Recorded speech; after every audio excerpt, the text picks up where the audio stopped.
The day I finished my last chemotherapy session, I drove myself home alone, just like I had done 34 times before. My son never came, never called, never asked which room I sat in while the medicine dripped into my veins. That evening he finally texted me, "Dad, some paperwork may arrive. Just sign where they mark it. Routine stuff." I stared at the message in my empty kitchen because my attorney had already found something recorded at the county office, and whatever my son called routine was about to destroy the lie he had built. Welcome to Dad's Sweet Revenge. Before we go any further, drop a quick comment. Have you ever had to make a difficult choice about family? Just yes or no. Your perspective might be exactly what someone else needs today. Quick note, some details have been adjusted for storytelling. What matters most is the message at the heart of this story. The Tuesday I finished my last bag of chemo, it was raining on the parking lot outside, and I drove myself to the hospital, the same way I'd driven myself to every one of the 34 sessions before it, alone early, with a travel mug of coffee that had gone cold by the time I found a parking spot on level 2. At 60 years old, I was a retired construction engineer who'd spent 40 years building structures meant to outlast their creators. I understood load-bearing walls and foundation specs, and the way concrete cures differently depending on temperature and humidity. What I was still learning to understand was how a human body could keep functioning when the people you built your life for had quietly walked away. UPMC Hillman Cancer Center sits on the edge of Pittsburgh's Shadyside neighborhood, a modern glass and steel building that looks more like a corporate office park than a place where people come to fight for their lives. I'd walked this route 35 times now through the automatic doors past the reception desk, where the same woman nodded without requiring my name anymore, up the elevator to the third floor down the hallway, with its motivational posters about courage and strength, and through the double doors into the infusion ward. The nurse, who had seen me every Tuesday for 9 months, moved efficiently around the IV pole, her hands steady where mine were beginning to shake from cumulative toxicity. She was maybe 45 with reading glasses on a chain and the kind of practiced cheerfulness that comes from spending your days administering poison to save lives. "Last one, Mr. Greer," she said, prepping the line. "How does that feel?" Like the end of a project that ran over schedule. She smiled at that. "Well, you did the work. That's what matters." I took my assigned recliner, number 7, same one I'd requested every time because it faced the window and gave me something to look at besides the other patients. The infusion ward was arranged in a half-circle 12 treatment chairs, each with its IV pole and medical cart. I counted because that's what engineers do. We measure things. We quantify.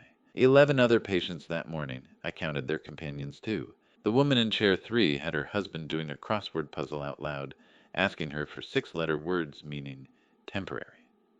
The man in chair 9 had his grown son reading him the sports page voices, low and comfortable. The young woman in chair 1 couldn't have been more than 30, had her partner sharing the earbuds with her, both of them watching something on a phone that made them smile despite everything. I counted 12 chairs, 11 patients besides myself, and 19 people total in that room, which meant 18 companions, and then there was me. Somewhere across town, my 4-year-old granddaughter, Lily, was probably eating breakfast at her mother's kitchen table, unaware that her grandfather was sitting in a hospital recliner, counting companions. She visited on weekends when Derek's schedule allowed, which lately it hadn't. She was the one person in his life I refused to factor into any of this as a liability. You should know what it feels like to sit in a room built for hope while your phone screen stays dark for the 35th consecutive session. It's not dramatic. There's no single moment of realization. It's more like watching a foundation settle over time, tiny cracks that appear so gradually you don't notice them until one day you step back and see that the whole structure has shifted. I pulled a folded piece of paper from my coat pocket while the chemo dripped into the port they'd surgically placed in my chest back in January. The paper was soft from handling creased along the same lines I'd folded it 11 months ago. 3 names written in my own careful print: Derek's son, Margaret's sister, Thomas' friend, 30 years. All 3 names had a single line drawn through them in pencil.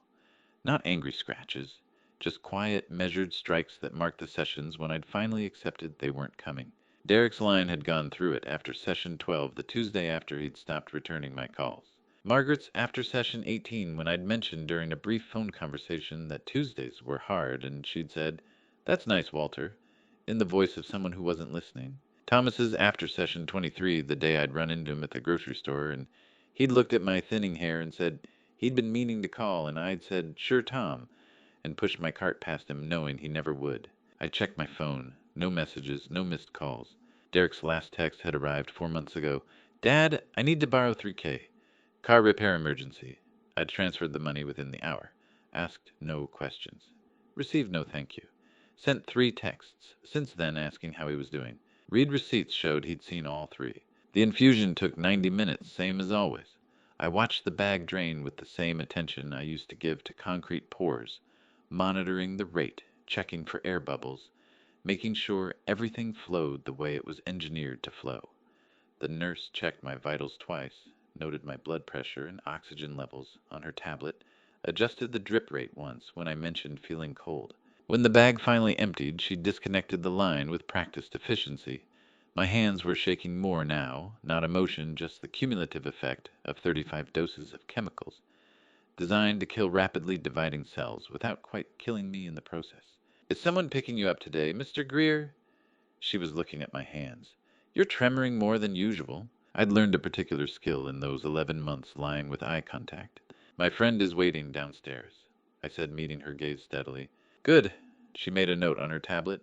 "You really shouldn't drive right after treatment. Take care of yourself." "I will," I said, which was the second lie. I walked to my truck on level 2, hands gripping the stair rail, because the elevator would have meant standing still, and I needed to keep moving. The rain had stopped, but everything was slick and gray. I sat in the driver's seat for 5 full minutes before starting the engine, waiting for my hands to stop shaking enough to trust myself on the road. I told the nurse my friend was waiting downstairs, which was a lie, and I drove myself home with shaking hands, the same way I'd driven myself to everything for the past 11 months. What I didn't tell her, what I hadn't told anyone, was that the one person I'd built my entire life for hadn't once asked for the address of this room. But in less than 16 hours, I would learn exactly what he'd been doing instead. I got home at 4 in the afternoon and stood in my kitchen for a while before I remembered I was supposed to eat something. The house I'd designed and built myself 20 years ago sat on a half-acre lot in suburban Pittsburgh. Brick veneer over wood frame with a pitched roof I'd calculated to handle snow loads 20% higher than code required. Every corner was square. Every door hung plumb. Every window sealed tight against winter drafts, because I'd installed them myself, checking the level 3 times before securing the frames. I heated a can of soup on the stove and made toast, while waiting moving through the kitchen with the automatic efficiency of someone who'd performed the same motions thousands of times. The counter where I set the bowl was granite I'd selected from a quarry in Vermont. The cabinets I'd built from oak, fitted joints, no particle board. The floor was original hardwood, refinished twice in 2 decades, but still solid. While the soup heated, I pulled open the wide drawer beneath the breakfast bar where I kept the house documents.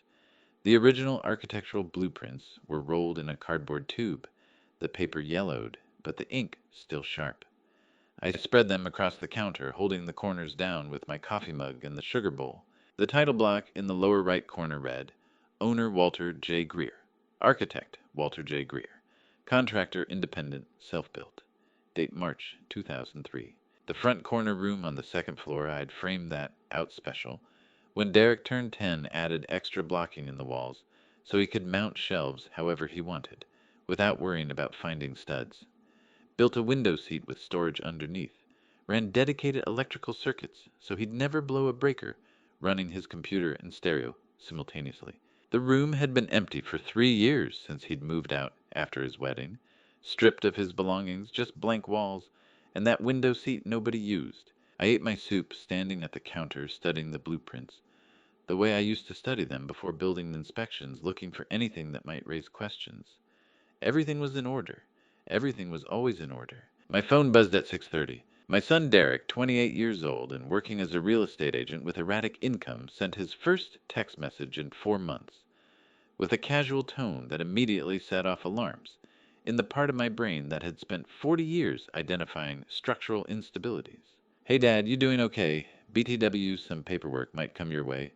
Just sign where they mark it. It's routine stuff for the property tax filing." I read it 4 times. Then I set the phone face down on the counter and looked back at the blueprints. Owner Walter J. Greer. Routine paperwork for property tax filing. I'd filed my own property taxes for 20 years. The county sent a bill in March. I paid it online or by check. There was no paperwork that required signatures beyond the initial purchase documents, and those were 2 decades old. I'd spent my career building things meant to outlast the people who commissioned them. Hospitals, schools, municipal buildings, private homes for families who wanted something solid for their grandchildren. I knew that the structures that failed weren't always the ones with obvious cracks. They were the ones where someone had quietly removed a load-bearing element and painted over the gap. By the time you noticed the ceiling sagging, the damage was already catastrophic. I didn't respond to Derek's text. I folded the blueprints back into their tube and returned them to the drawer. Then I sat at the kitchen table until the light outside turned from gray to black, thinking about the word routine. Frank Cole called at 7:30 Wednesday morning, and after 30 years of friendship, I knew his early calls meant something needed saying before the day buried it.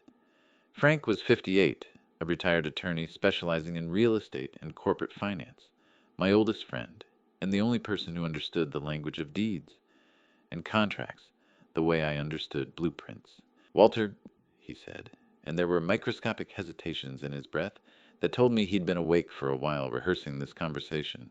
"Morning, Frank. I was running a routine title check yesterday." He paused. "Your name came up on a recently recorded land transaction in Allegheny County Recorder of Deeds." I was standing at my kitchen counter with weak November sunlight coming through the window above the sink. I set down my coffee mug carefully. "What kind of transaction?" "That's what I need to ask you." Another pause. "Did you recently authorize any transfer of your property?" "No." 4 seconds of silence. I counted them the way I used to count seconds between lightning and thunder to calculate storm distance. "Walter, I need you to think carefully. Any documents you signed in the last year? Anything Derek might have brought you, Sabrina? Any lawyers?" "No, nothing. No powers of attorney. No quitclaim deeds. Nothing about property tax filing." The last phrase landed like a hammer strike. "Derek sent me a text last night," I said. "Told me paperwork might be coming and to sign where they mark it. Called it routine property tax stuff." I'd known Frank Cole for 30 years. He'd never once asked me to bring my medical records to a conversation. "Don't sign anything," Frank said, his voice changing from careful to sharp. "Walter, I'm serious. Nothing. Not until we talk." "What did you find?" "I think you need to come in. Today, if you can." He took a breath. "Bring your medical records from last February. Hospital records, surgical logs, anything showing where you were and what condition you were in." "February," I repeated. "Specifically mid-February. Valentine's Day week. I'd had surgery February 14th. Pancreatic tumor biopsy, general anesthesia, overnight observation. Derek had promised to visit after I woke up. He'd never shown. I can be there by 10, I said. "I'll have coffee ready," Frank said and disconnected. I finished my coffee standing at the counter, then went upstairs to my filing cabinet. The medical records from February were in a manila folder labeled UPMC General Surgery 2023. I pulled the entire folder. Frank had asked for my medical records from last February. Not my financial statements, not my deed, my medical records. He'd found something in the county recorder system that required him to know exactly where I was and what condition I was in on a specific date 7 months ago. I'd built 37 structures in my career. The ones that fell weren't always the ones with obvious cracks. Frank's home office smelled like old paper and the specific kind of quiet that only exists in rooms where serious things have been decided over a long period of time. And he had 3 documents waiting on the desk when I walked in at 2 o'clock Wednesday afternoon. He didn't offer coffee. That should have told me everything. The office was lined floor to ceiling with legal volumes, Pennsylvania statutes, and case law organized by decade. The desk was walnut old enough to have actual character, and Frank had arranged 3 documents in a precise line, like an engineer laying out structural failure reports for review. My medical folder felt suddenly light in my hands. "Sit down, Walter," Frank said. I sat. He touched the first document with one finger, sliding it toward me across the polished wood. "Quitclaim deed," he said. "Recorded in Allegheny County Recorder of Deeds, February 15th, 2023. Grantor Walter J. Greer, executed by Derek Greer, acting as your power of attorney agent. Grantee Gloria Vance. Consideration $1. I looked at the document. Official county stamp. Recording number. Legal description of the property. My property. The house I designed and built with my own hands, every corner square, every joint solid. transferred for $1. Who is Gloria Vance? I asked. Sabrina's mother, Frank said quietly. Your daughter-in-law's mother, 58 years old, lives in Greensburg, retired school administrator. I ran the background check this morning. Gloria Vance, a woman I'd never met, but whose name now appeared on the deed to my house as the grantee of a $1 transaction, was my daughter-in-law's mother, and the woman who had somehow convinced my son that stealing from his dying father was acceptable family business. $520,000 in equity, I said, reading the assessed value notation. Signed away for $1 by my son.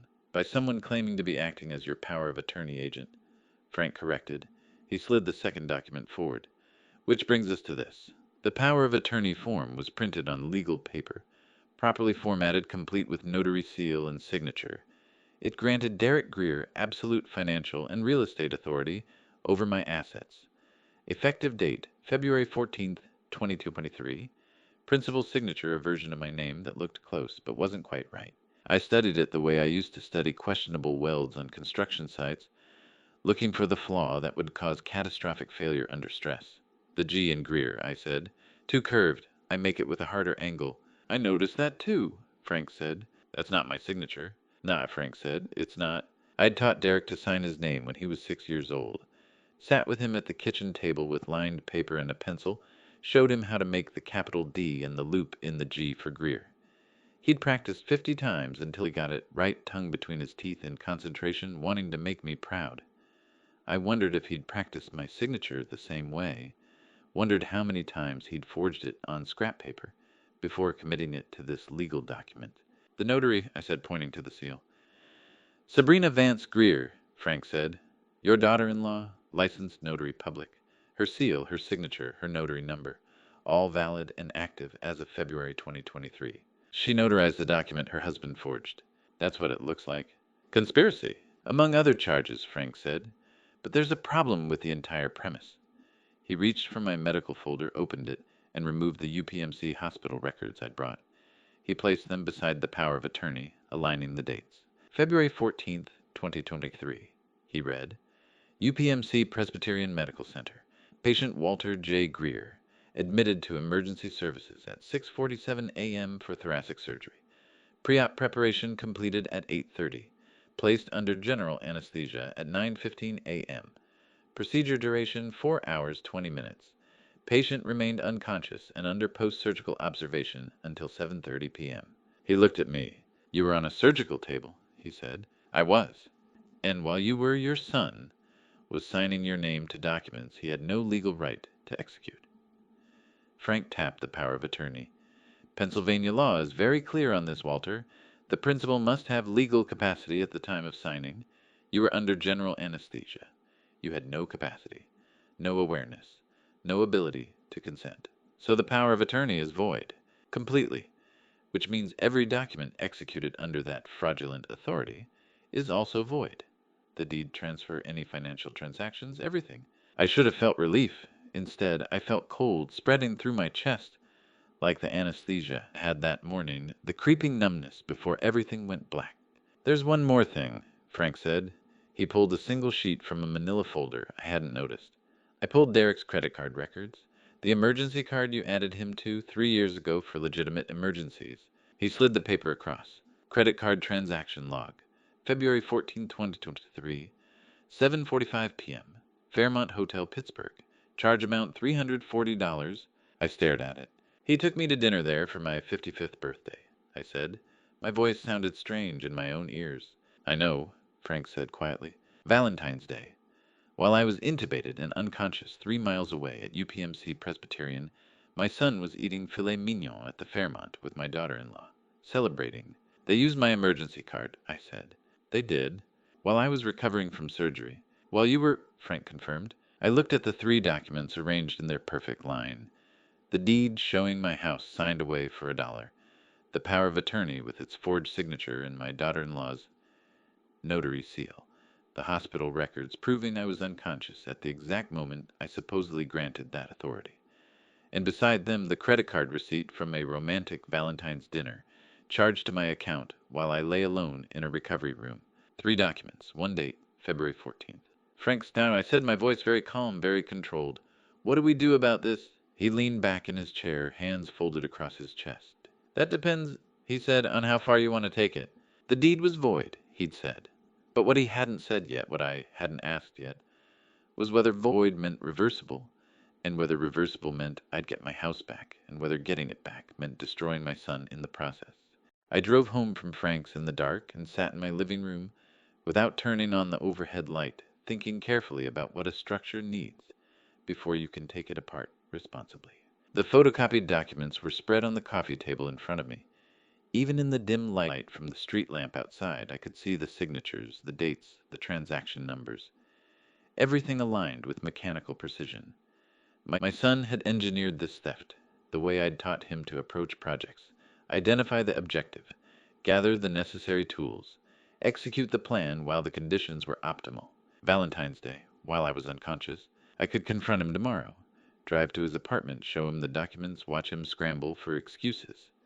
The image had a certain immediate satisfaction to it. But immediate satisfaction was how amateur builders approach demolition. Swing a wrecking ball at the facade and hope the structure came down in the right direction. I'd spent 40 years doing it differently. If I confronted Derek now, he would panic. Panic would make him call Gloria. Gloria would move assets, hide money, create new legal barriers. Sabrina would delete emails, destroy records, scrub digital footprints. They'd had 7 months to build this fraud. They could dismantle the evidence in 7 hours if they knew I was coming. Every bridge I'd ever engineered began with a geological foundation survey before a single column was cast. Soil samples, bedrock, analysis, water table measurements. You had to understand what you were building on before you could build on it. The same principle applied in reverse. In 40 years of construction, I'd never once demolished a structure without first mapping every load-bearing point. You don't bring down a structure by hitting it at the top. You identify the critical supports first. Then you remove them one by one in the right order. At 8 o'clock, I called Frank. "We don't move until we have everything," I said. 3 seconds of silence. "Then I was hoping you'd say that. How long will it take?" "Depends on what everything means," Frank said. "If you want the full picture bank statements, county recorder files, the notary public, who certified that POA, any other transactions they might have executed, using that fraudulent authority, I'd say 2 weeks minimum, maybe 3. "Do it," I said. "I want every document, every transaction, every signature. I want to know exactly what they did and exactly when they did it." Walter sought. Frank said carefully, "This is going to get expensive. Investigation costs, legal fees. I don't care what it costs." Another pause. "All right, I'll start pulling records tomorrow." After we disconnected, I retrieved my house blueprints from the kitchen drawer and spread them across the dining table. In the margin of the title page, I wrote Derek's name at the top. Below it, Gloria. Below that, Sabrina. Then I drew a very straight line beneath all 3 names with my mechanical pencil, the same pencil I'd carried for 35 years, the same one I'd used to draft those blueprints in 2003. I'd built this house with my hands. Now I was going to build the case that would get it back the same way, one precise measurement at a time. The Thursday I finally walked through the door of the UPMC Hillman support group. It was less about wanting to go and more about running out of reasons not to. My oncologist had been suggesting it for 3 months. I'd been declining for 3 months. But 10 days into Frank's investigation, sitting alone in my house every evening, with nothing but photocopied fraud documents and a growing list of legal violations, I'd started to understand that isolation wasn't strategic. It was just isolation. The support group met on the 2nd floor in a community room with 12 plastic chairs arranged in a circle in pale winter light coming through windows that overlooked the Allegheny River. 7 people were already seated when I arrived at 2 o'clock. An 8th person, a woman in her 50s with a volunteer badge, gestured to an empty chair. I sat. For the next hour I listened to people talk about their treatments, their fears, their small victories. A man in his 40s described finally being able to taste food, again after 6 months, of nothing but metallic bitterness. A woman in her 60s talked about her grandson's upcoming birthday party and how she'd promised herself she'd be there and she was going to be there. When it was my turn to share, I said nothing, just shook my head slightly. The facilitator didn't push, just moved to the next person. The only person who didn't look at me with sympathy or concern was the woman sitting directly across from me. Elaine Holloway, 57 years old, a retired internal medicine physician with intelligent eyes, and the measured speech patterns of someone who had spent decades delivering complex diagnoses, sat with her hands folded in her lap and was the only person in the room who didn't try to make me talk. Instead, I studied the room's structure.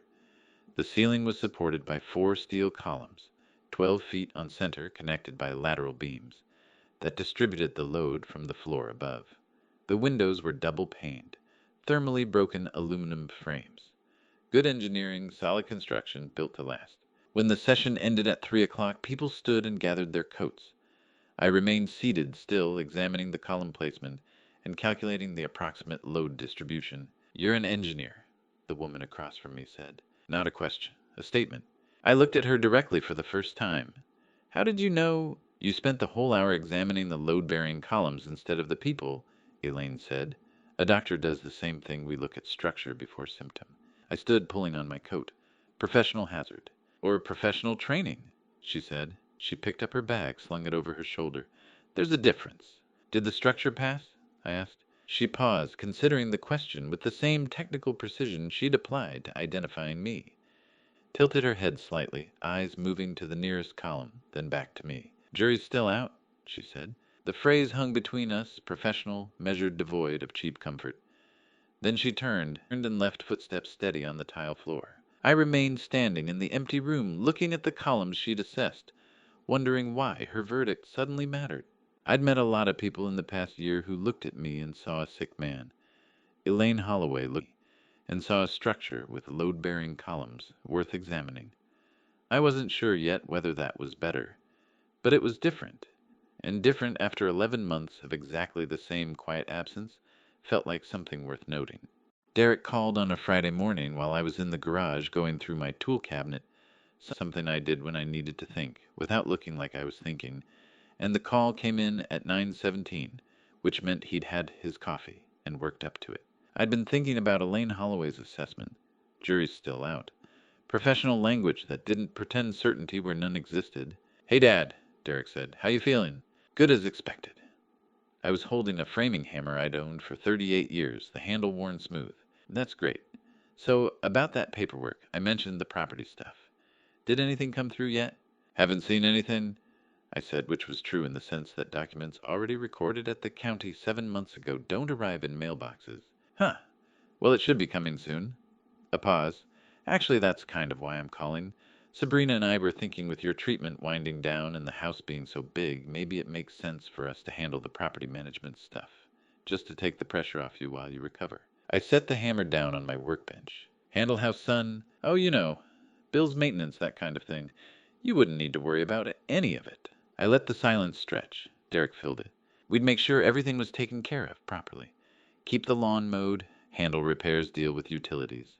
You could just focus on getting your strength back." "That's thoughtful of you," I said. Longer silence. I could feel him trying to read the response, looking for commitment where I'd given only acknowledgement.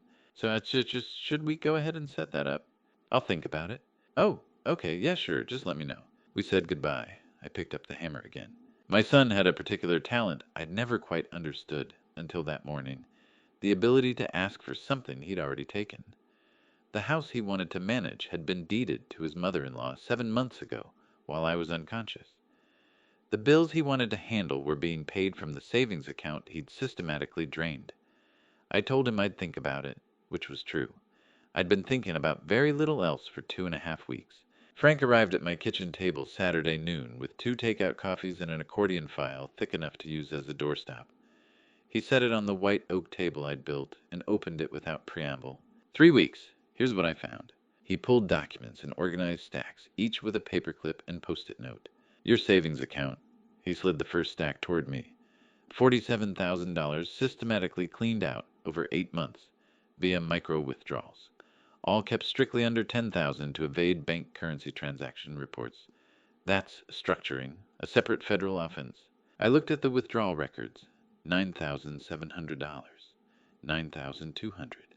8,850, a pattern designed to stay invisible. How much did he think he could take before I noticed? "All of it, apparently." Frank pulled another stack. "Your retirement fund." Derek added himself as joint account holder using the invalid power of attorney. He hasn't touched it yet, probably because early withdrawals trigger tax penalties and IRS scrutiny, but he has full access as of March. March, 1 month after the surgery. He was systematic, Frank said. The savings account was low-hanging fruit. The retirement account was positioned for later. And the house was the foundation of the whole operation. Transfer the asset to Gloria. Vance, create, leverage, manipulate ownership from there. I drank my coffee. It had gone cold. Walter, there's something I need to tell you that I should have mentioned earlier. I looked at him. 20 years ago, I did legal work for the Vance family. Gloria's divorce settlement. I represented her husband. The divorce was contentious, assets complicated. I know their financial architecture, how Gloria thinks, what she's built her security on. He paused.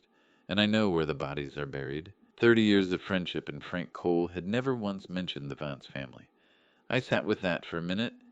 He sat with it too, not filling the silence, which is something only people who've known each other a long time can do without it becoming a problem. Why are you telling me now? Because now you need it. Frank pulled one more document from the file, this one in a clear plastic sleeve. Gloria established a trust structure during the divorce to shield marital assets, created under her sister's name, dormant for years but never dissolved. It's still active. And if I'm right about the pattern here, if Derek and Gloria are working together, that trust is probably where they're funneling the money they're taking from you. He slid the document across the oak. Trust agreement, established 2004. Trustee Gloria Vance. Beneficiary, Rachel Vance, sister deceased, 2019. Current status active, no distributions since 2019. She's been operating this trust for 4 years after her sister died, Frank said. Collecting assets, paying no taxes, making no distributions to the actual heirs. That's trust fraud. And if Derek is moving stolen money into this structure, it becomes a RICO predicate. I looked at the document, then at Frank. You've been sitting on this for 20 years. I've been bound by attorney-client privilege for 20 years, Frank corrected. But Gloria was never my client. Her ex-husband was. And now that I have evidence she's using that trust structure to facilitate ongoing fraud against you, privilege doesn't apply. The crime fraud exception is very clear. I thought about all the strategic silence over the past weeks, the methodical evidence gathering, the patience required to watch my son lie to my face about property management, while documents proved he'd already stolen the property months ago. That's the most honest thing either of us has done in a long time, I said. Frank smiled slightly. I thought you'd see it that way. What else do we need? 2 more weeks, maybe 3. I want to trace every dollar, every transaction, every signature. When we move, I want them to have nowhere to run. He'd carried it for 2 decades and waited for the right moment. That's not deception. That's patience with purpose. The call came in at 7:12 on a Monday morning from a number I didn't recognize. And in my experience, unknown numbers at 7 in the morning are never good news, looking for the right address. Frank had left my house Saturday afternoon with a promise to continue tracing the money trail. 2 more weeks, he'd said. Maybe 3. I'd spent Sunday organizing my shop cleaning tools that didn't need cleaning, thinking about trust structures and crime fraud exceptions, and the look in Frank's eyes when he'd said he knew where the bodies were buried. Then Monday morning arrived with an unknown number. Mr. Greer. The voice was female professional, with the practiced calm of someone who delivered bad news for a living. This is Nurse Bradley at UPMC Presbyterian ICU. Your son Derek was in a major accident on Interstate 376. He's stable, but we need you to come in. I was sitting on the edge of my bed. I stood up. How bad? Fractured right femur, mild spinal contusions. He's in the trauma bay now, conscious, asking for family. Nurse Bradley from UPMC Presbyterian's intensive care unit had the steady voice of someone who knew that certain words needed to be delivered without emotion, because emotion would make them harder to hear. She gave me the address. I already knew it and the trauma unit number. I was in my truck by 7:30. The drive to UPMC Presbyterian took 18 minutes in morning traffic. The same hospital where I'd had surgery in February. The same building where Derek had signed away my house while I was unconscious 3 floors below. I parked in their visitor garage and followed signs to the surgical trauma wing. The waiting area had vinyl chairs in rows of 4, a television mounted on the wall, playing morning news on mute, and a reception desk where I gave my name and was told to wait. They'd call me when Derek was out of the trauma bay. I sat. The clock on the wall said 7:52. At 8:30 I checked my phone. No messages from Sabrina. No calls from Gloria. No text from Derek, obviously, but also no communication from anyone in his immediate circle. At 9:15 I was still alone. I watched the other families. A woman pacing near the windows with her phone pressed to her ear, speaking in urgent whispers. A teenage son sleeping against his mother's shoulder, in chairs across from mine. An elderly couple holding hands, both of them staring at the surgical wing doors with the kind of patience that comes from having done this before. Everyone waiting for someone they loved. Everyone with someone beside them. I counted 12 families in that waiting room. 11 had at least 2 people. I was the only one sitting alone. I'd sat through 35 chemotherapy sessions in this hospital system without a single visitor. Now I was sitting in a different waiting room in the same complex, waiting for news about the son who'd stolen my house while I was unconscious 3 floors below. The irony wasn't lost on me. Neither was the instinct that had put me in the car at 7:30 in the morning without thinking twice. Love doesn't stop being love just because it's been betrayed. I was learning that the hard way. At 9:45, a surgical resident emerged through the double doors and called a family name that wasn't mine. A couple stood and followed him back through the doors. The room got quieter. I checked my phone again. Still nothing. At 10:15, Sabrina Vance Greer walked into the trauma waiting area. She was 26 years old and had been married to my son for 3 years. I'd seen her maybe a dozen times in that span, holidays, Derek's birthday. One awkward dinner after my diagnosis, where she'd spent most of the meal on her phone. She walked in carrying a fresh Starbucks venti latte, her winter coat pristine and her professionally styled hair, suggesting she'd taken time that morning to prepare for something other than a hospital vigil. The cup had her name written on it in perfect script. She didn't come from the direction of the trauma bays. She came from the parking garage entrance, which meant she'd just arrived. 3 hours after the accident, she scanned the waiting room, spotted me, and walked over. Not quickly, not with the urgency of someone whose husband was in a trauma bay. She walked like someone navigating a business conference, measuring her approach. "Mr. Greer," she said when she reached my row of chairs, "I'm so glad you're here. We really need you right now. Not how is Derek? Not have you heard anything? Not I'm sorry I'm late. We really need you right now." I stood up, matching her posture. "You just got here," I said. She blinked once. "I had to arrange some things first. Insurance, medical leave from work, that kind of thing. Derek texted me from the ambulance that you'd been called." "He texted you from the ambulance?" "Yes." She took a sip of her latte. "Have they given you an update yet?" "No, I've been waiting since 7:40. "Oh." She looked at her phone, checking the time. "Well, they'll probably want to talk to both of us together about next steps. Medical decisions, that kind of thing." She sat down in the chair next to where I'd been sitting, crossing her legs and setting her coffee on the small table beside her. She pulled out her phone and started scrolling. I remained standing. I'd seen that look across conference tables my whole career. The look that appears when someone realizes they can use you. When they identify a structural element they need. When they start calculating load capacity. Sabrina Vance Greer wasn't looking at me like a daughter-in-law looks at her husband's father during a family emergency. She was looking at me the way a general contractor looks at a load-bearing wall they've just decided to repurpose. She didn't look like a woman whose husband was in a trauma bay with a fractured femur. She looked like a woman who'd stopped for coffee on the way to a business appointment, shown up 3 hours late, and was now assessing available resources. My son was in a hospital bed with a broken leg, and his wife was sitting beside me scrolling through her phone, drinking a $12 latte and calculating something. The question was whether she knew I recognized what she was calculating.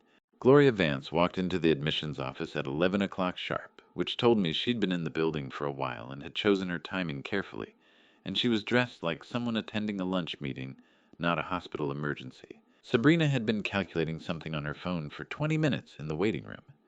Now I understood what. She'd been timing Gloria's entrance.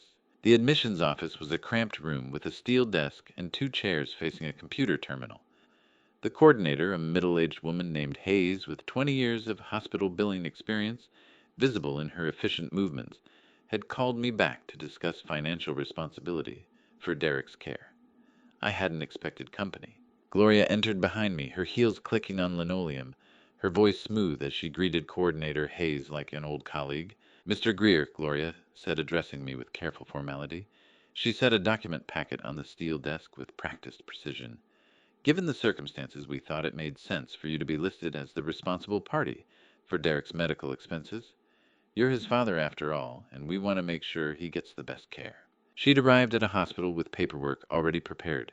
That meant she'd known about the accident before anyone had called me at 7:12 this morning, or she'd prepared documents in advance for exactly this kind of contingency.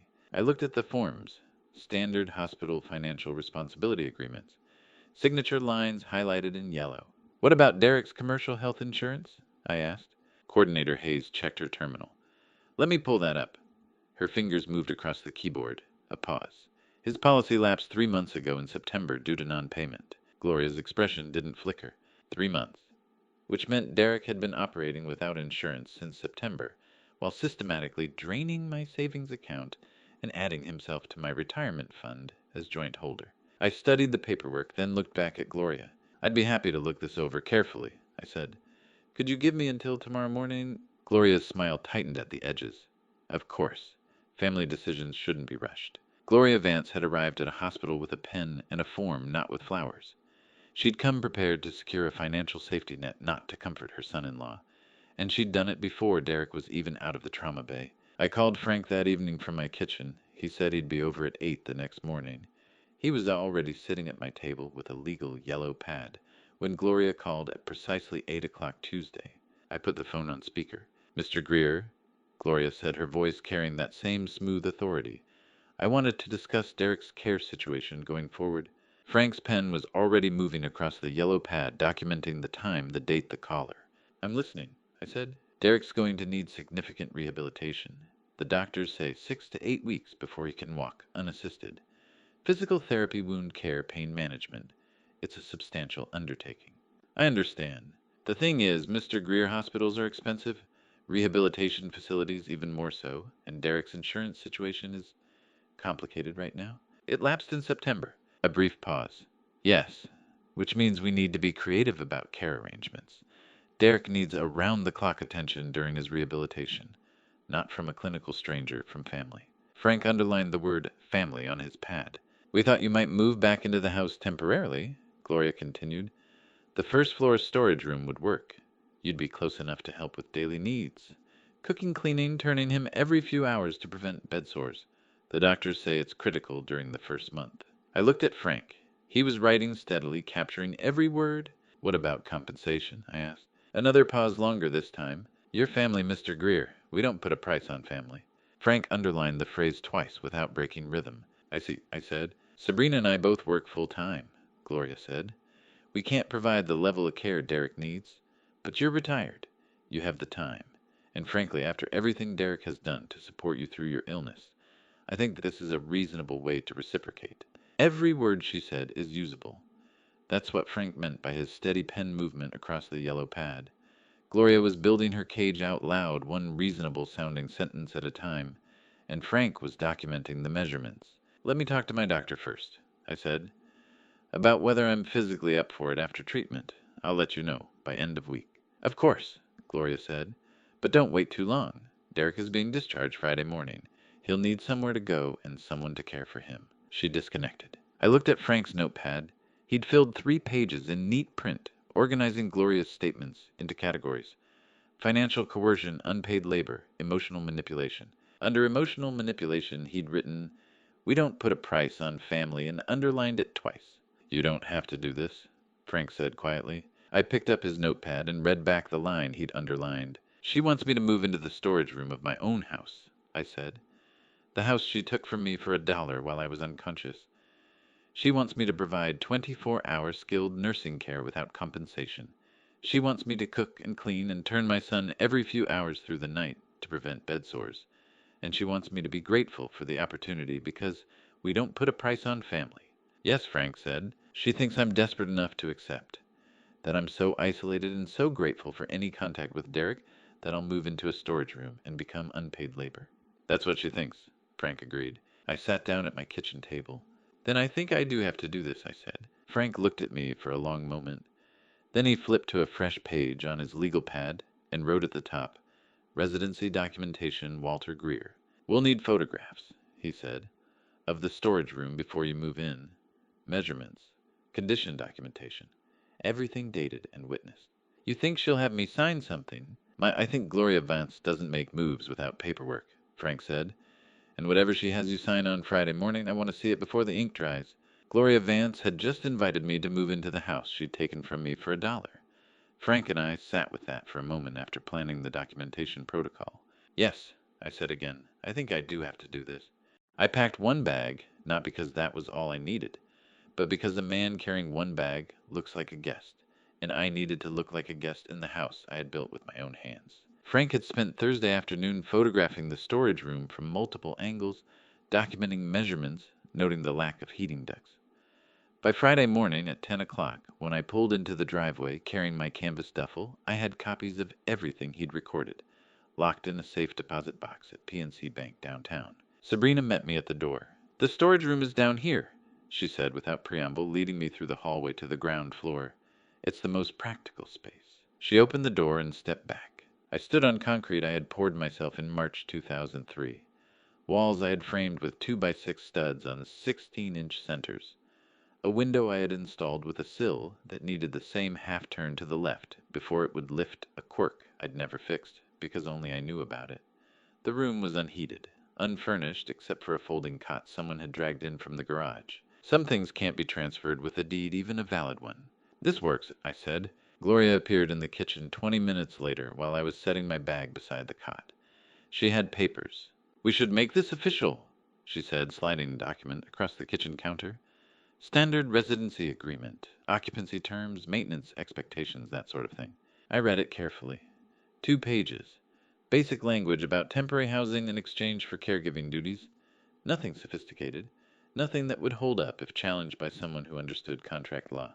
"My attorney reviewed your terms and prepared a comprehensive version," I said, pulling Frank's document from my jacket pocket. "Covers all contingencies. Standard practice." Gloria took it, scanned the first page. Frank had drafted 8 pages of carefully integrated clauses that looked like standard legalese but contained embedded provisions that would become relevant later, including the indemnity clause that specified market rate compensation for professional nursing care if unsafe housing conditions were documented. "This looks fine," Gloria said. "Same basic terms." She signed on page 8 without reading pages 3 through 7. She was moving fast, confident her standard terms were intact, certain. I was too medically compromised and legally naive to have embedded anything meaningful. That confidence was the only crack I'd needed. Overconfident people don't read past the first page when they believe they've already won. I witnessed her signature with the date and time, December 15th, 2023, 10:42 a.m. Gloria Vance had signed a contract she hadn't read carefully. In 40 years of construction, I'd never once signed anything I hadn't read 3 times. I'd learned that lesson watching contractors try to bury liability clauses in change orders. She should have learned it too. I slept in a storage room in a house I had built with my own hands. The walls were mine, the floor was mine. The window latch still needed that same half-turn to the left. Some things can't be transferred with a deed, even a valid one. I lay on the cot that first night and thought about foundations and load-bearing walls, and whether a structure can recognize its creator even after ownership papers say otherwise. At 7 o'clock Friday evening, I carried a bowl of soup upstairs to Derek's second-floor bedroom. Not because anyone asked me to, because that's what I'd always done when he was sick as a kid, and some reflexes survive everything you do to try to override them. Derek lay in the bed with his leg elevated in its cast television, dark, a single bedside lamp casting dim light across the room. I'd built that room special when he turned 10. Extra blocking in the walls, a window seat with storage, dedicated electrical circuits. I brought the wooden chair I'd built by hand when Derek was 10 and caught severe fever. The chair I'd sat in for 3 days straight without sleeping, watching his temperature, giving him water every hour, waiting for the fever to break. I set the soup on the nightstand and sat down in the chair. Derek looked at me, then away, then back at the soup, then at the chair. His eyes stopped moving. "I remember this chair," he said quietly. "I know. You sat with me for 3 days when I had that fever. You didn't sleep." "No," I said. "I didn't." Silence stretched between us. The kind of silence that has weight. The kind you can feel pressing against your chest. Derek looked at his hands, then at the cast on his leg, then back at the chair. "Dad, He stopped, cleared his throat, tried again. The words stalled, somewhere between intention and articulation. I watched him struggle with them, his mouth opening and closing his eyes, filling with something I couldn't quite identify in the dim light. I waited, Gave him space. Let the silence do what silence does when you're trying to say something impossible. But the words wouldn't come. After a full minute, I stood up. "Eat it before it gets cold," I said. I walked to the door, pulled it most of the way closed behind me, and stopped in the hallway. Put my palm flat against the drywall I had smooth-faced 20 years ago. The texture was still perfect. No cracks, no settling damage. Solid work. Derek had almost said something. I'd spent 30 years waiting for him to finish sentences that started with "Dad, I." Sentences that ended with explanations, apologies, confessions, promises. Most of them never got past the hyphen. That night, standing in the hallway of the house I had built and lost, and was currently living in as a guest, I thought I could hear something shifting underneath the silence between us. Not the house settling. The house was solid, built to last 100 years. Something else. The sound a structure makes when it's deciding whether to hold. I'd spent 40 years learning to listen for that sound, the subtle stress points, the places where load distribution changes, the moment before a beam decides whether it can carry the weight or whether it needs to fail. Derek and I were both sitting on opposite sides of that moment. Some structures, even the ones with serious damage, deserve to be assessed carefully before you decide whether to demolish or repair. I'd learned that from buildings. I was trying to remember it about people. I went downstairs to the storage room, closed the door, and lay on the cot in the dark. The window latch above me still needed that half turn to the left. I could fix it in 30 seconds. But I didn't. Some quirks are more valuable left alone. They remind you who built the thing in the first place. I've been waking up at 5:30 my whole adult life, 35 years of construction sites, trained that into me, like a load calculation, automatic and non-negotiable. And on the third morning in that house, it saved me from missing something I needed to know. Derek's attempted apology the previous evening had left me with the question of whether to demolish or repair. I'd fallen asleep thinking about structures and stress points, and whether damaged frameworks could be salvaged. I woke up Wednesday at 5:30 with those same questions unresolved. I got up from the cot, pulled on my clothes, and moved toward the kitchen for coffee. The ground floor corridor was still dark, the house quiet, except for the furnace cycling in the basement. Then I heard Sabrina's voice. Hushed, careful. I stopped in the shadows where the corridor met the kitchen. There was a gap above the pony wall, structural non-load, bearing exactly 42 inches high, that gave me a clear sight line to the granite counter. Sabrina stood with her back to me, phone pressed to her ear, holding what looked like a medical printout. "Yes," she said quietly. 8 weeks. Pause. "No, he doesn't know yet." Another pause longer. "I know the timing is complicated. I'm working on it." She ended the call and set the printout face down on the counter. Stood there for a moment, with both hands flat on the granite. Then she walked back upstairs. I retreated to the utility room without making a sound. I knew which floorboards were prone to shifting. I'd laid the subfloor myself in 2003, and understood the joist layout perfectly. Some knowledge becomes permanent. I sat on the edge of the cot for a full hour. 8 weeks pregnant, Derek didn't know. In my drawer sat documents Frank had prepared, showing forged signatures, fraudulent deeds, federal structuring violations, a legal strategy capable of wiping out Sabrina and Derek, financially, possibly criminally. On the kitchen counter upstairs sat evidence of an unborn child who would be born into whatever aftermath I created. An unborn child changes the geometry of every decision made around it, whether anyone acknowledges that or not. I sat in a storage room in my own house and thought about what kind of structure I was building and what it was meant to shelter, and who would be living inside it after I was done. Some things, once you know them, can't be designed around. They have to be designed for. I'd spent 40 years building things meant to outlast their creators. This was different. This required building something that protected people who hadn't been born yet.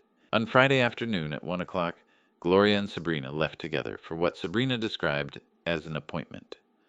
I watched from the utility room window as their car cleared the driveway, waited 3 minutes, then retrieved my high-lumen flashlight and field notebook from my duffel. Derek was upstairs in his room, likely asleep from the pain medication. I went to the basement. The excuse was simple if anyone asked auditing the HVAC system for winter efficiency. I'd built this house with redundant mechanical systems, and understood every duct, every valve, every sensor, better than whoever Gloria had hired to renovate. The basement looked different. They'd finished half of it as a home gym.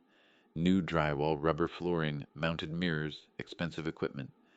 The permit notice was still posted by the stairs. Approved renovation, commercial contractor, passed initial inspection. I moved to the eastern wall where the new drywall met the original foundation. I'd suspected this the first night I slept in the storage room above. The floor joists transmitted a particular resonance that suggested subsurface water pooling against the eastern footing. Not catastrophic yet, but wrong. Behind the newly erected drywall for Gloria's permitted basement gym, I found what I was looking for. The contractors she'd hired had completely filled and sealed an auxiliary hydrostatic relief drainage line. Concrete patch professional finish invisible unless you knew it was there. This line wasn't marked on the generic commercial floor plan they'd used for the remodel. It was present on my original master blueprint, a hand-drafted specification I'd added during construction, when I discovered the water table was 8 inches higher than the initial soil report indicated. Blocking it violated International Residential Code Section R405. It also guaranteed that subsurface water pressure would eventually compromise the eastern foundation footing. I could see the early signs already. Efflorescence on the concrete block, hairline moisture tracking, the kind of damage that takes 5 to 10 years to become catastrophic but starts immediately. They had saved maybe $2,000 by hiring cheap contractors who worked from commercial templates instead of consulting the actual architectural plans. In construction, that's where everything important is, not in the paint color or the countertop material or the expensive gym equipment. In the drainage system 3 feet below the surface that nobody sees until it fails. And when it fails, it takes the whole structure with it. I documented everything. 27 high-resolution photographs from multiple angles. Exact coordinates measured from the southeastern corner. Cross-references to IRC section R405.1 and R405.2. Notes on current moisture accumulation and projected failure timeline. I compiled a 4-page technical report with the kind of precision I used to use for structural failure litigation. Then I went upstairs, opened my laptop in the utility room, and emailed the complete file to Frank. The message was one line: building code violation, serious, documented, and entirely their own doing. I hit send and closed the laptop. They had renovated everything they could see and nothing they couldn't. New floors upstairs, new countertops in the kitchen, a gym where my utility room used to be. They had made the house look like it belonged to them. What they hadn't done, what nobody who didn't build this house from scratch would have known to do, was check what was happening 3 feet below the surface. The sealed drainage line wasn't my sabotage. It was their ignorance, their contractors, their decision to use generic commercial plans instead of consulting the actual architectural documentation. I just documented exactly how their ignorance was going to cost them.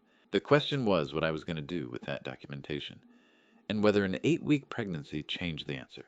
Frank parked 2 blocks away, and I walked there at 2 in the afternoon, which is what we'd agreed on.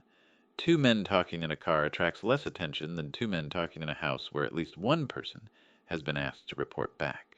I'd sent him the building code documentation Friday. He'd spent the weekend reviewing everything we had. Now it was Monday, second week of my residency in the storage room, and Frank said we needed to talk about outcomes. I slid into his sedan on a quiet residential street. The car smelled like coffee and old paper.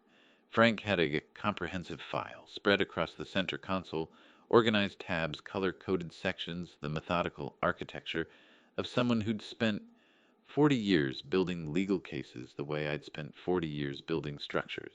The POA executed while you were anesthetized is dead under the Pennsylvania Uniform Power of Attorney Act, Title 20, Section 5601, due to lack of capacity, Frank said without preamble. The principal must have legal capacity at the time of signing. You didn't. You were under general anesthesia with 0 cognitive function. He flipped to the next tab section. Consequently, the deed executed by Derek under that POA is void ab initio. Void from the beginning. It was never valid. The property transfer never legally occurred. You remain the lawful owner of record once we file to void the fraudulent instruments. What about criminal exposure? I asked. Extensive. Frank pulled out another document. The bank withdrawals constitute wire fraud theft by deception under Pennsylvania statute, Title 18, Section 3922, and federal structuring under Title 31, Section 5324. Because the aggregate financial damage exceeds $100,000, when you include the house value, it triggers statutory prosecution for elder financial exploitation of older adults, Title 18, Section 3922.1. What's the penalty, Guerrero? First-degree felony, up to 20 years. I sat with that number. 20 years. Derek was 28. 20 years would take him to 48. Civil remedies allow for punitive damages, Frank continued. In Pennsylvania, elder fraud cases with intentional conduct courts have awarded 2 to 3 times actual damages as punitive measure. I understand, I said. Frank closed the file and turned to face me directly. We have everything we need, he said. The question isn't whether we can move, it's what outcome you want. The question hung in the car between us. I'd been asked that question once before by a different professional, in a different context, my oncologist, the morning she told me I had stage 2 cancer. Both times my answer was the same. I want to walk out of this on my own 2 feet, I said. Everything else is a variable we can work with. Frank nodded slowly. That's what I thought you'd say. But I need to understand all the variables first, I said, including the ones you haven't told me yet. Frank looked at me. Why didn't you tell me about the Vance family connection earlier? I asked. He took a breath, let it out slowly.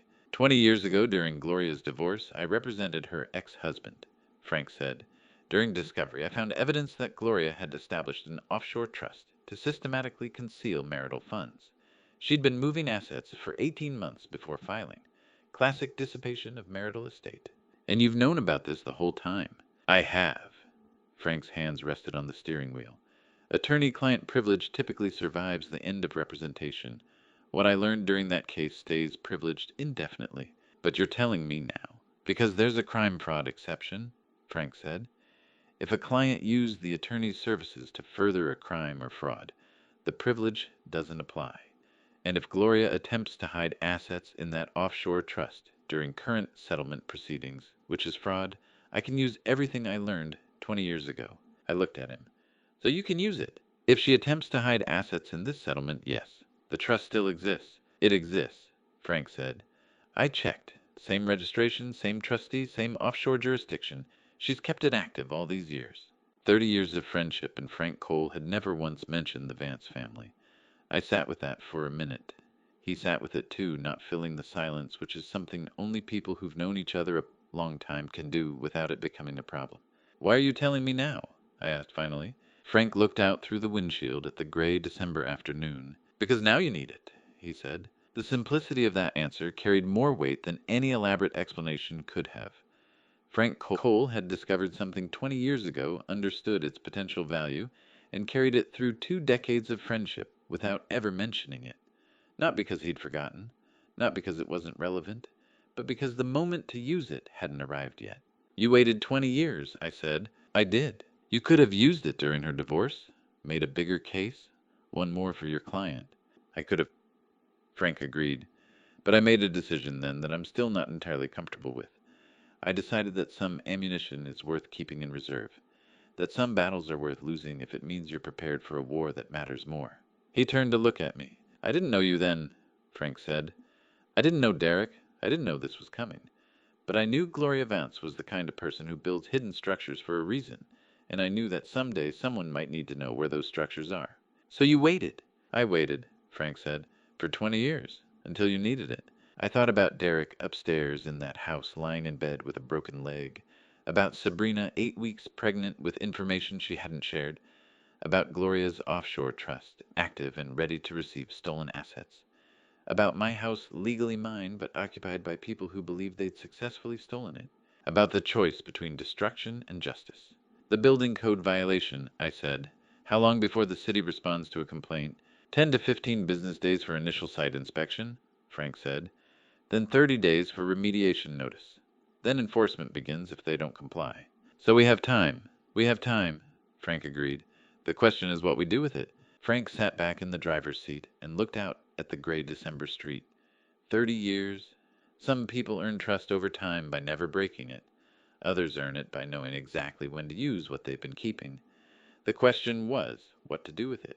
I submitted the building complaint on a Monday morning from my car 3 blocks from the house, using a laptop I'd bought secondhand, in cash 2 weeks earlier. Not because I was hiding, but because some actions are cleaner when there's no audience. Frank had given me the decision point. What outcome did I want? I wanted to walk out on my own 2 feet. That meant I needed leverage, not just legal cases. The building code violation was leverage. The formal code non-compliance report Transmitted to Pittsburgh Bureau of Building Inspection at exactly 9:00 a.m. 27 high-resolution photographs, explicit engineering annotations, cross-references to the original 2003 permitted foundation prints held in Allegheny County Archive. The filing was submitted under the letterhead of an independent engineering consultancy firm Frank had legally incorporated 2 weeks prior. The explicit charge unauthorized sealing of a hydrostatic foundation relief system in direct violation of International Residential Code Section R405 and Pittsburgh Municipal Code, Chapter 924. Standard municipal protocol dictated the Bureau would categorize structural complaints within 5 business days and issue mandatory physical inspection notice to the owner of record within 3 to 4 weeks. I clicked Submit at 9:02 a.m. Then I closed the laptop, stored it under my seat, and drove back to the house to prepare Derek's breakfast. That's the part I want you to understand. I hit send at 9:02 and drove back to make breakfast for my son, who was lying in a bedroom 2 floors above a drainage violation he'd helped create by renovating a house he'd helped steal. The Bureau would take 3 to 4 weeks to respond. I had time. I'd always worked better with a timeline. Some structures fail slowly. You can watch them deteriorate over years if you know what signs to look for. Others fail all at once catastrophically when a single critical support gives way. I was building toward the second kind. Before I tell you what happened, when Gloria finally understood I had professional legal support, are you still with me? Comment A, if you think Gloria already knew about the building complaint at this point, or B, if you think she was still in the dark, and add one short reason so I can see how you're reading this. Quick note, what follows contains some recreated details for narrative purposes, but the lesson is what matters. End of that week, Gloria entered the kitchen at 6:50 Saturday morning. That was unusual. Gloria didn't surface before 8 on weekends. Her entrance at 6:50 signaled something was bothering her. Her customary elegance was intact, tailored casual wear, perfect posture, but her vocabulary had a jagged edge. I wanted to discuss certain outstanding family financial restructurings, she said, pouring herself coffee from the pot I'd made 20 minutes earlier. We should sign some supplementary waivers to ensure absolute clarity for the estate going forward. I kept my back to her, slicing bread for toast. I'll need Frank to look at anything before I sign, I said. You know how lawyers are. Silence. Complete frozen silence. I could feel it pressing against my shoulders. I turned around slowly. Gloria's posture had locked. Coffee mug suspended halfway to her mouth, eyes fixed on me with the kind of focus that appears when someone realizes they've miscalculated something fundamental. You're still in contact with Frank Cole? She asked. Her voice was controlled but sharp. I set down the bread knife. He's been my friend for 30 years, Gloria, I said. Some things have longer tenure than a deed. The words landed exactly as intended. I watched her process them, watched her understand that I wasn't just the isolated, defeated cancer patient she'd assumed, that I had professional legal counsel, that I'd had it the entire time, that everything she'd done might have been documented. She set her coffee mug on the counter with deliberate care. I see, she said. Frank Cole represented my ex-husband during my divorce, Gloria said, each word measured. That was a long time ago. I'm surprised he's still practicing. He's retired from practice, I said. But he still knows the law, and he still knows how to read contracts. Another pause. Gloria's eyes moved to the residency agreement posted on the refrigerator, the comprehensive version Frank had drafted that she'd signed without reading carefully. I should go? She said. You haven't finished your coffee. I'm not that thirsty. She walked out of the kitchen without another word. I stood there holding the bread knife, watching the steam rise from her abandoned coffee cup. Gloria Vance had left without finishing what she started, which I noted because she'd always struck me as the kind of woman who finished everything she started. Something had shifted in her confidence. I didn't know yet whether she'd received word of the building complaint or whether she was simply running her own calculations about what Frank's involvement meant. Either way, the schedule was moving forward. 3 to 4 weeks for the Bureau to respond. Maybe less if they prioritized structural safety issues. Maybe more if they were backlogged, but it was coming.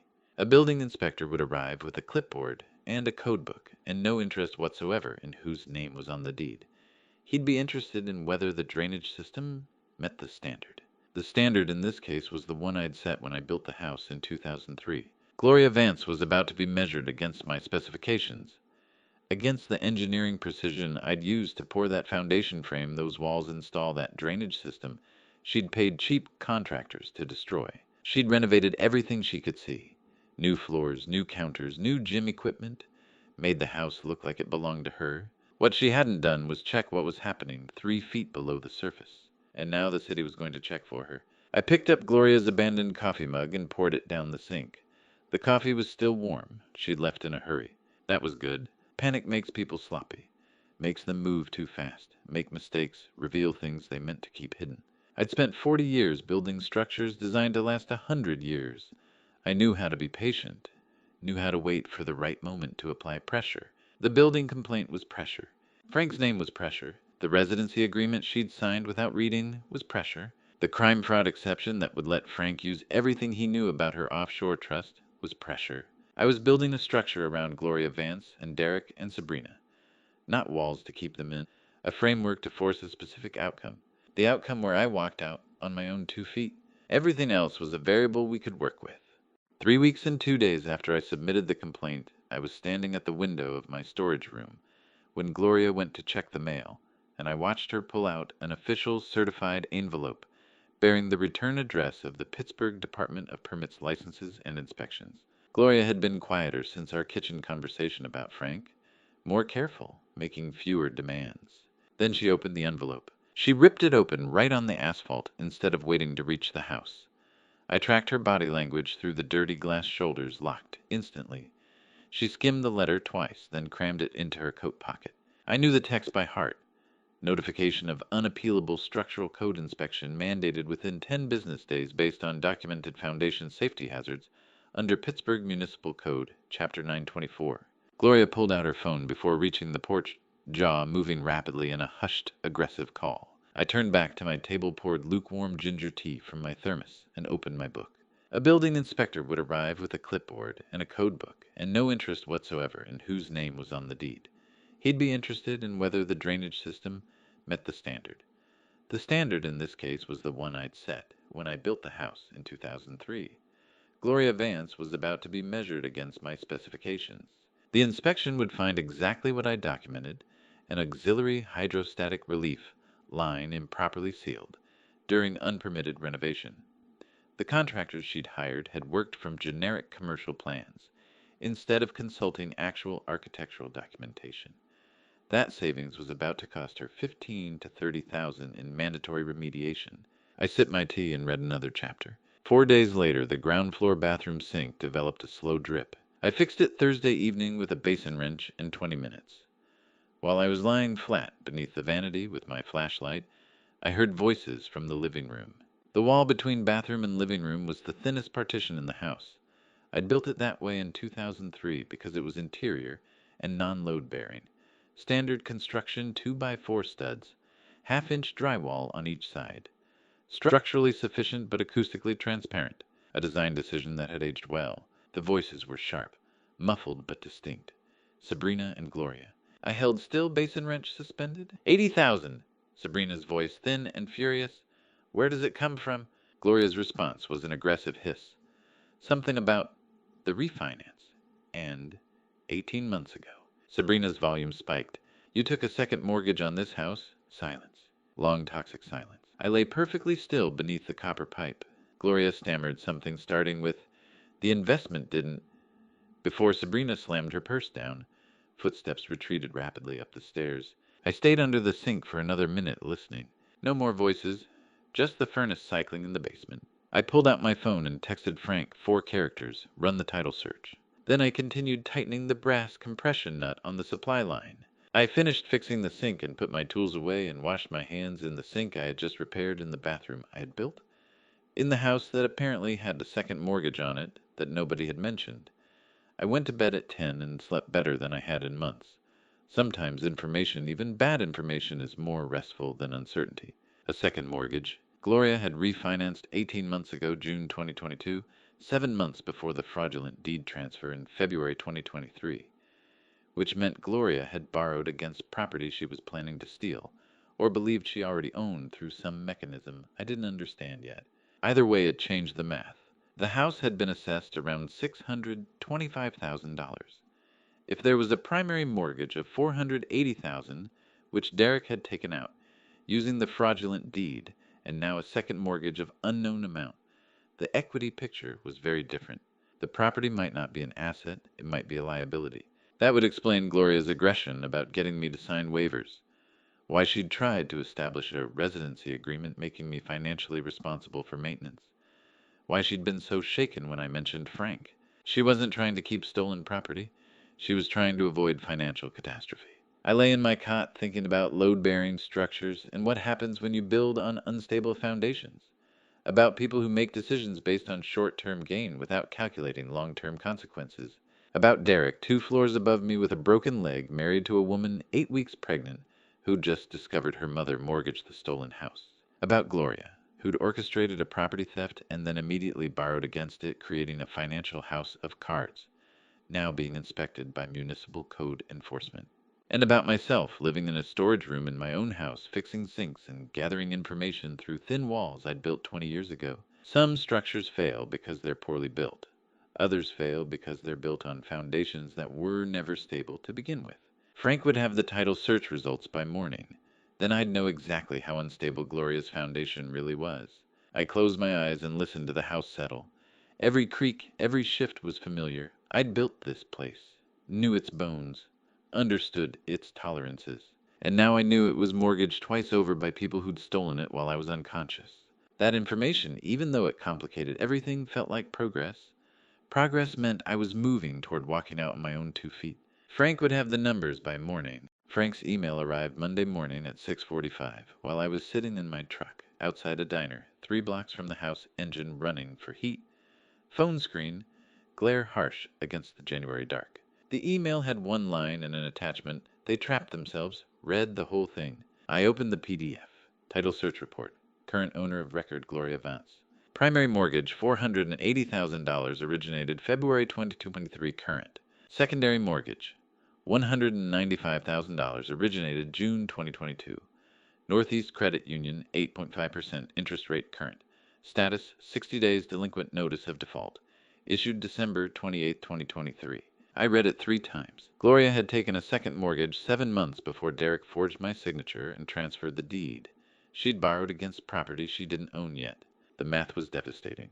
Primary mortgage $480,000. Secondary mortgage $195,000.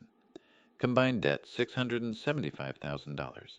Current market value approximately $625,000. The property was underwater by $50,000 before calculating closing costs, or the mandatory code remediation the city was about to require. Frank's note at the bottom, "You can't steal equity that doesn't exist." I sat in my truck watching steam rise from the coffee shop windows, understanding what my son had actually done. He hadn't stolen an asset. He'd stolen a financial time bomb.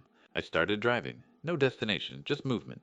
Past construction sites I'd worked decades ago, a medical complex in Shadyside I'd helped frame in 1997, an elementary school in Squirrel Hill, where I'd poured footings in 2001.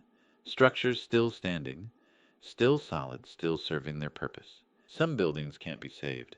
Sometimes the foundation is too compromised, the cost of repair exceeding replacement. When that happens, you make sure it falls in a controlled way. Make sure it doesn't take the neighborhood with it. I stopped at a red light and watched a demolition crew working on an old warehouse 2 blocks away. Controlled implosion, charges placed with precision at load-bearing columns. The structure would fall exactly as planned, straight down, minimal collateral damage. That's what good demolition looked like. Controlled collapse with clear boundaries. I drove for another hour before realizing I needed to talk to someone who wasn't Frank. Someone who could ask questions I wasn't asking myself. I texted Elaine Thursday morning, "Coffee. I need a second opinion on something." She responded within 5 minutes. Point State Park, 2 o'clock. Bring warm clothes. Point State Park in January was brutal. 32 degrees with wind whipping off the confluence of 3 rivers.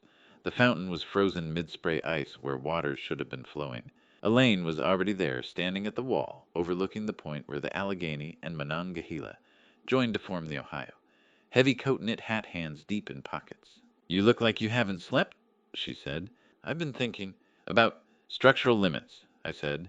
"How much weight something can carry before it fails." We walked along the river wall. I told her about the house, the forged documents, the second mortgage, the underwater property. Didn't mention Derek's name, just laid out the architecture of the problem. There's a child involved, I said. She's not born yet, but she will be, soon. Elaine stopped walking, turned to face me. What does that child need? She asked. The question was so simple it took me off guard. I don't know, I said. Yes, you do. I looked out at the frozen fountain. She needs to not watch her parents destroy each other, I said. She needs them functional, even if they're not together. She needs them capable of being parents. Elaine nodded slowly. Then you know what you won't do, she said. That's the right place to start the blueprint. The word hit me like a physical thing. Blueprint. My professional term. Spoken by accident by someone who didn't know it was the word I'd used to think about structures my entire life. The wind off the confluence was brutal, but I didn't move. Cold clarifies. Cold strips away everything except what's load-bearing. I watched the fountain frozen mid-spray and thought about water that knows when to stop pushing. Every structure has load limits, I said. You can calculate them. Weight, capacity, stress, tolerances, failure points. You can predict exactly how much pressure something can take before it collapses. People too, I said. The question is whether you respect those limits or push until something breaks. Elaine pulled her coat tighter. Sounds like you already know what you're going to do, she said. I know what I'm not going to do, I said. That's a start. We stood at the point for another 10 minutes watching the rivers meet. Then Elaine said she needed to get back, and I walked her to her car. Thank you, I said. For what? For asking the right question? She smiled slightly. Doctors get good at that. You learn to ask what the patient needs, not what they want. I drove home thinking about structural limits, about load-bearing walls and failure points and controlled demolition, about the difference between what I could do and what I should do. I had evidence that could destroy Derek legally, proof of forgery fraud, elder exploitation, 20 years of potential prison time, financial ruin. But I also had knowledge of an unborn child who would need her father, who would need him functional even if he was broke, who would need him present even if he was broken. The question wasn't what I could do to Derek. The question was what I should do for her. Every structure has load limits, including my capacity for revenge. Blueprint, the word Elaine had used. The framework for planning, for building, for creating something that would stand. I needed to build something here, not destroy, build. But first I needed to understand exactly what I was working with. Philip Garrett spread the documents across his conference table like an engineer reviewing blueprints, POA application, notary affidavit title, search mortgage statements, and said, "This is first-degree elder financial exploitation under Pennsylvania statute." I'd spent the weekend after my conversation with Elaine understanding that I needed to build something, not destroy. But building required understanding exactly what I was working with. That meant laying everything out for Philip, the elder law specialist Frank had recommended. Philip's downtown Pittsburgh office overlooked Liberty Avenue. Winter sunlight coming through Venetian blinds creating striped shadows across the polished conference table. Frank sat beside me with his leather portfolio open exhibits, organized in chronological sequence. Philip reviewed methodically. The forged power of attorney with my signature that wasn't quite my signature. The quitclaim deed transferring my house to Gloria Vance. Sabrina's notary seal authenticating documents while she was provably in Harrisburg that day. The systematic bank withdrawals totaling $47,000. The title search showing the underwater second mortgage. The POA application alone is felony forgery. Philip said his fountain pen moving across a legal pad in neat columns. Add the financial instruments and you have elder exploitation first degree. Title alt. Section 39221. 20 years maximum sentence. Frank leaned forward. We have handwriting analysis notary records placing Sabrina in Harrisburg when she supposedly witnessed the POA in Pittsburgh and bank statements proving Walter never authorized any transfer. The total transferred assets exceed $940,000 when you include the house value retirement account, access, and cash withdrawals. Philip's pen kept moving. Evidence, statute, penalty, timeline. I recognize the habit. Engineers do the same thing. Organize the chaos before you build the solution. This is the cleanest elder abuse case I've seen in 15 years, Philip said. The DA would take this tomorrow. Criminal prosecution, federal charges, professional sanctions against Sabrina's notary commission. You're looking at total destruction of everyone involved. The weight of that sat heavy in the room. 20 years. That was the number. Derek was 28. 20 years would take him to 48. Sabrina would lose her notary license, probably face her own charges. Gloria would be exposed for the second mortgage fraud. Total destruction. That's what I had the power to do. There's a complication, I said. Philip looked up from his notes. Sabrina is approximately 3 months pregnant. Child due in June. Frank's head turned. He hadn't known. I'd kept that piece close since overhearing the phone call. Philip set down his pen carefully. Are you asking me to go easier because of that? He asked. No, I said. I'm asking you to keep it in the calculation. I won't destroy that child's family unless they force me to.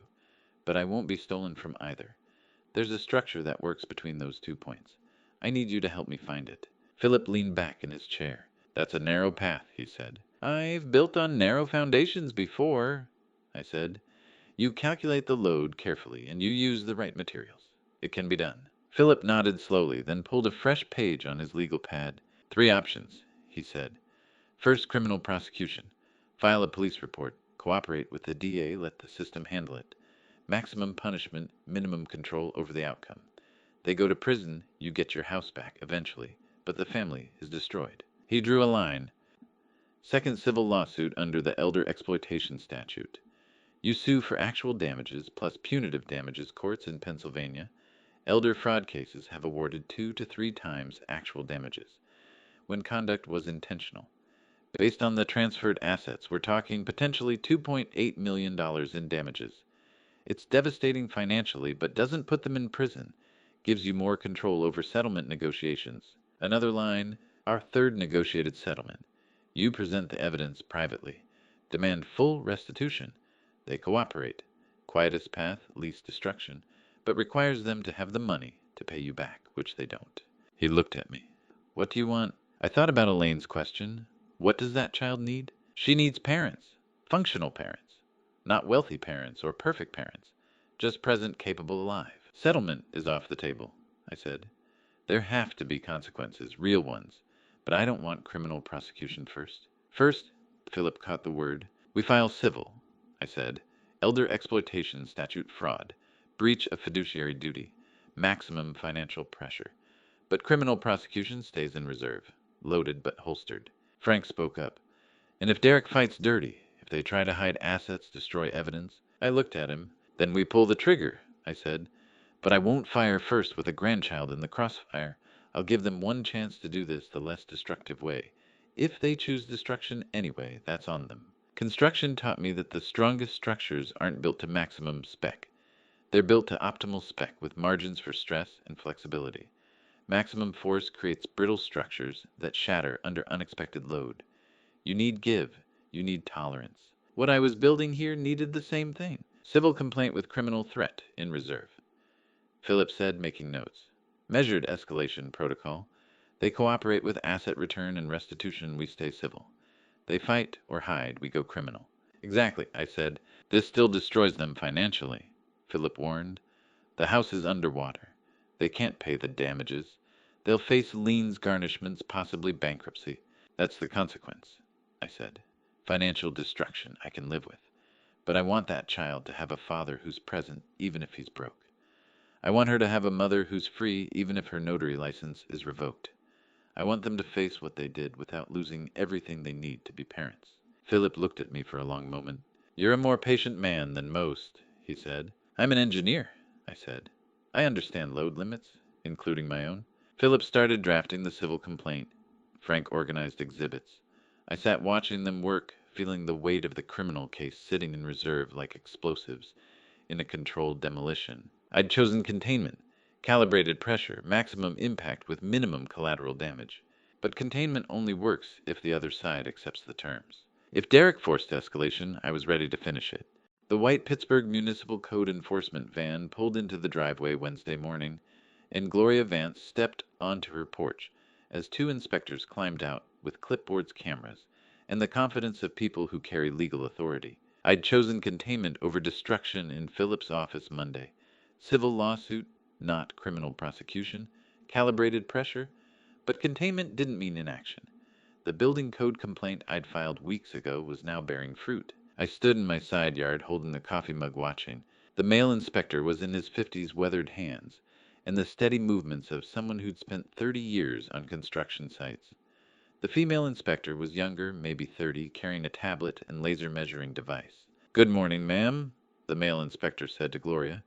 "We're here pursuant to Municipal Code, Section 924-03, unpermitted modifications to drainage infrastructure. We'll need access to the entire affected area." Gloria's face was composed but tight. "This is harassment," she said.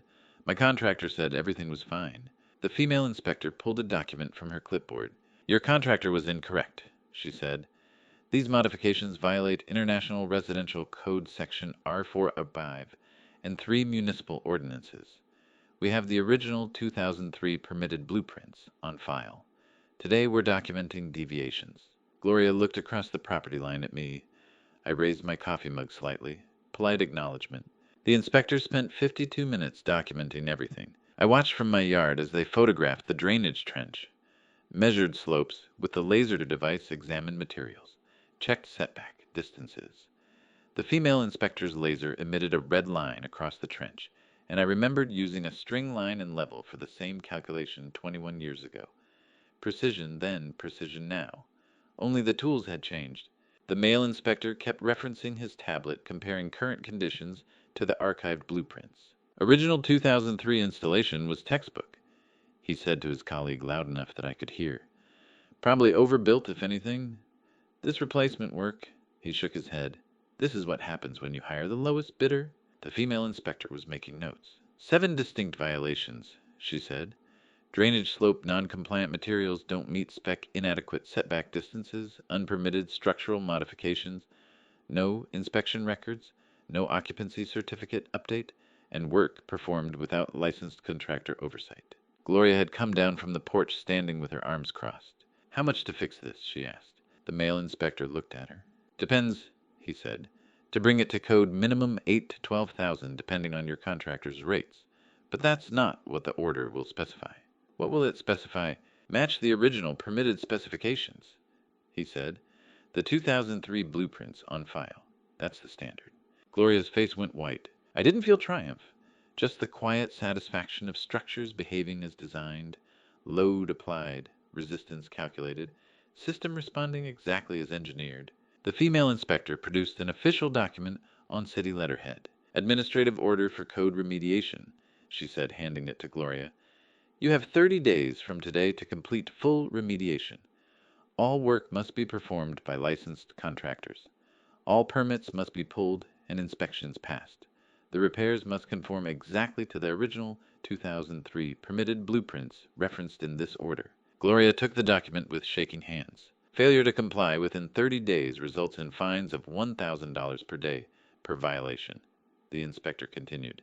"That's 7 violations, so 7,000 per day, starting day 31. The order also requires you to hire a licensed engineer to certify completion." This is Gloria's voice caught. She looked at me again. "You did this. You planned this." I set my coffee mug on the porch railing. "I filed a safety concern with the city, Gloria," I said, keeping my voice mild. "Municipal code did the rest. That's how regulations work when you follow them." The male inspector was packing his equipment. "You'll need to hire a licensed contractor," he told Gloria. "Pull permits through the city website. Schedule inspections at each phase. Original blueprints are on file at the county building department. Your contractor will need copies." Gloria stared at the order in her hands. "These are his specifications," she said quietly. "You're making me rebuild his system." "We're requiring you to rebuild to the permitted standard," the female inspector corrected, "which happens to be the 2003 installation that was removed without authorization." The inspectors climbed back into the van. Engine started, gravel crunched under tires. They pulled out of the driveway. Gloria stood on the asphalt holding the order, reading it again. Then she looked up at me. "This doesn't change anything," she said. "It changes the cost of what you did," I said. "You hired cheap contractors to erase work I did right the first time. Now you're paying to restore it to my specifications. That's not revenge, Gloria. That's consequence." She walked back into the house without another word. I picked up my coffee mug and went inside. The building code violation was satisfying but minor, a tactical win. Expensive for Gloria, 8 to 12,000, maybe 15, with engineering certification and permit fees. Humiliating too, being forced to rebuild to the exact specifications she'd destroyed. But it wasn't the main battlefield. That evening my phone buzzed with a text from Derek. "We need to talk, tomorrow, just you and me." I stared at the message for a long moment. This was it. The direct confrontation. No lawyers, no intermediaries, no municipal inspectors. Just father and son with the full weight of betrayal and evidence between us. I typed back, "My house noon." His response came immediately, "Okay." I set the phone down. The war with my son couldn't be fought entirely through lawyers and bureaucrats. Eventually it had to be faced directly. Tomorrow at noon, Derek would walk into the house he'd stolen while I was unconscious, where I now lived in a storage room as an unpaid caregiver, and we would have the conversation we should have had months ago. I had the evidence. I had the legal strategy. I had Philip's civil complaint ready to file and the criminal case held in reserve. What I didn't have was certainty about what I'd say when my son stood in front of me. Elaine had asked the right question: what does that child need? She needs parents. But what did I need? What did justice look like when it intersected with blood? I'd find out tomorrow at noon. Noon came and went. The chair across from me stayed empty, the coffee I'd poured growing cold in the cup I'd set out for Derek.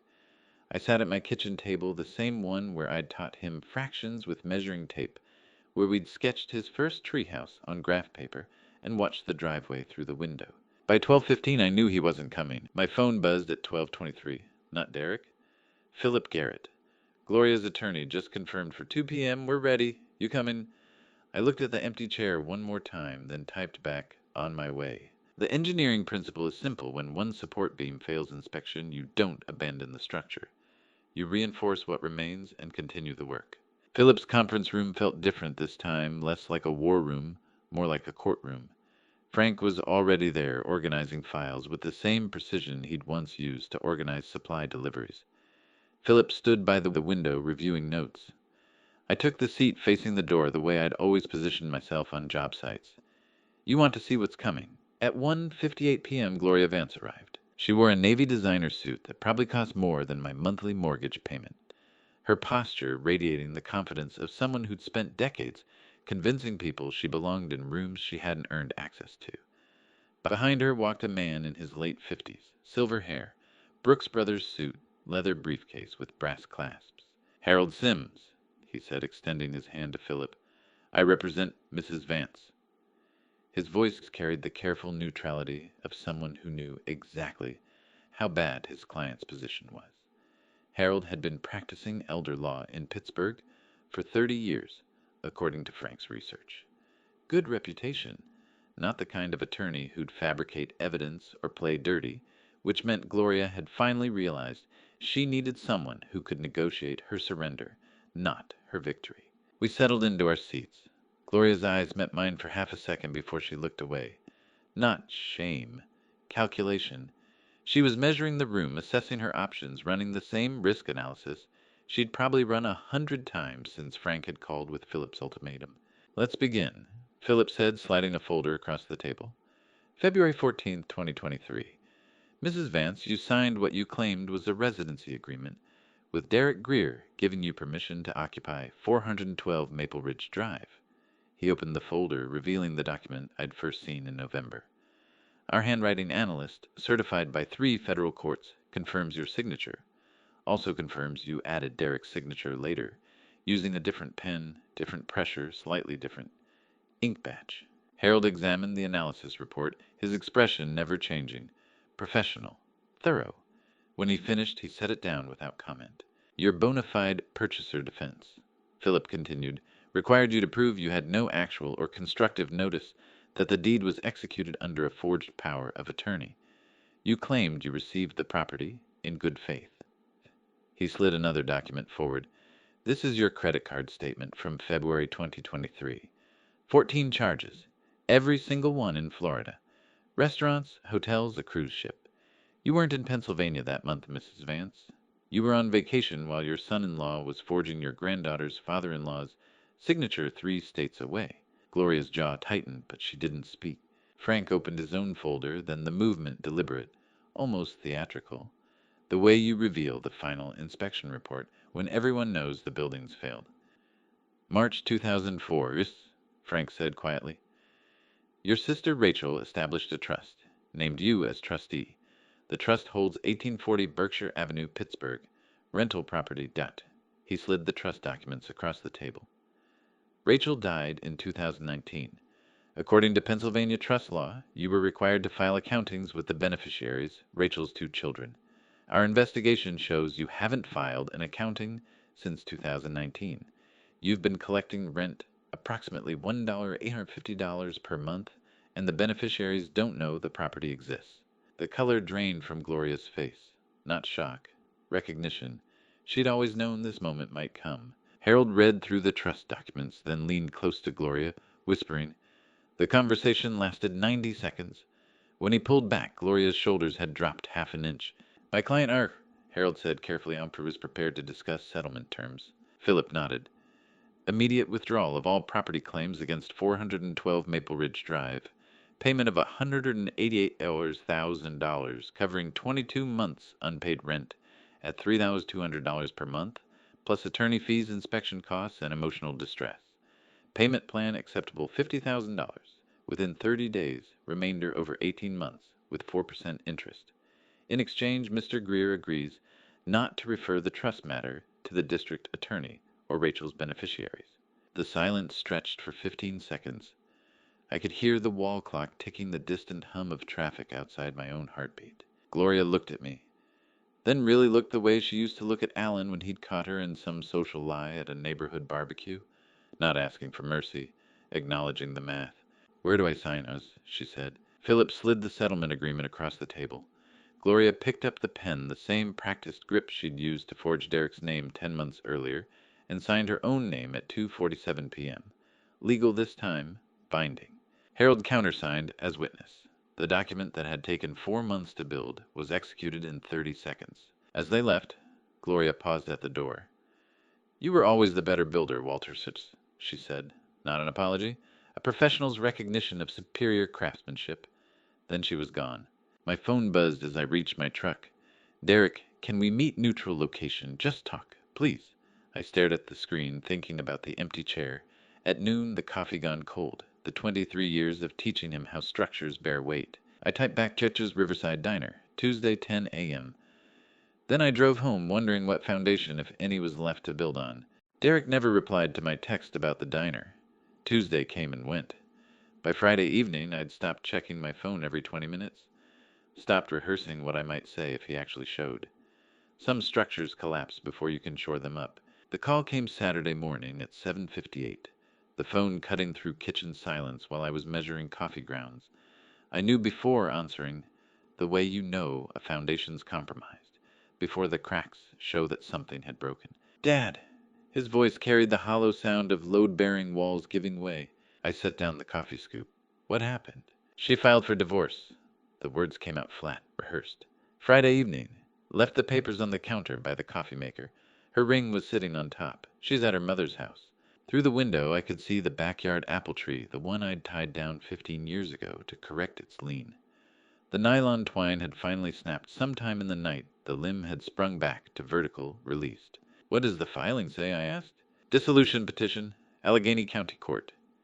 He was reading now, voice shaking slightly.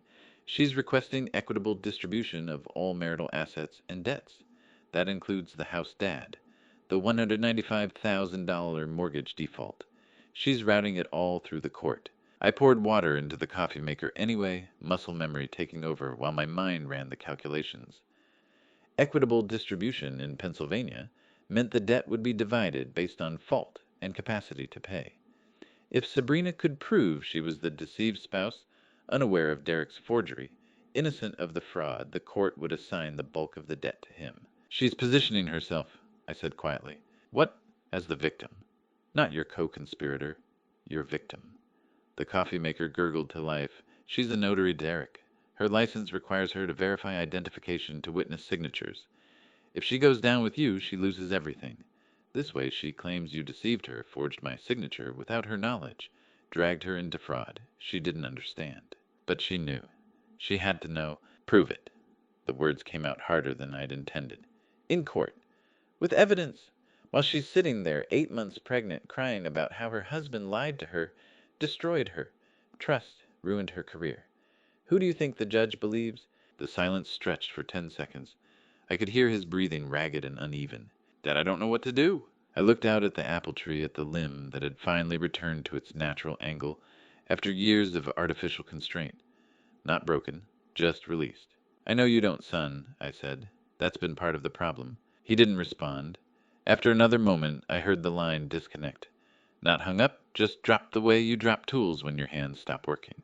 I spent the afternoon in my workshop, not building anything specific, just keeping my hands occupied while my mind processed the implications. The pattern was clear once you knew how to read the blueprint. Sabrina had been planning this exit for weeks, maybe months. The divorce filing wasn't emotional reaction, it was tactical extraction. She was protecting her notary license, her professional reputation, her financial future. Derek was being isolated legally and personally.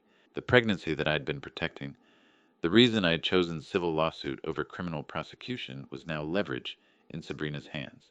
She'd used that child to demonstrate victimhood, to prove she'd been deceived by Derek just like I had. The same grandson I'd tried to shield from having a felon father would become evidence against his own dad in family court. I ran my palm across a piece of cherry wood I'd been saving for a jewelry box, feeling the grain. Some structures return to true when the artificial load is removed. The apple tree hadn't been damaged by the restraint, it had just been held in the wrong position. Released, it found its natural vertical again. The question was whether Derek could do the same. The phone rang at 9:47 that night. I was in the utility room, about to brush my teeth, still wearing the work clothes I'd never changed out of. I looked at the screen for 3 rings before answering. Didn't say hello, just waited. I could hear his breathing first. Ragged, uneven.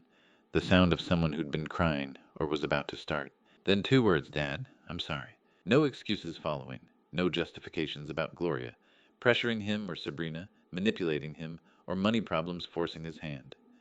No explanations about how he'd meant to fix it before I found out how he'd planned to make it right.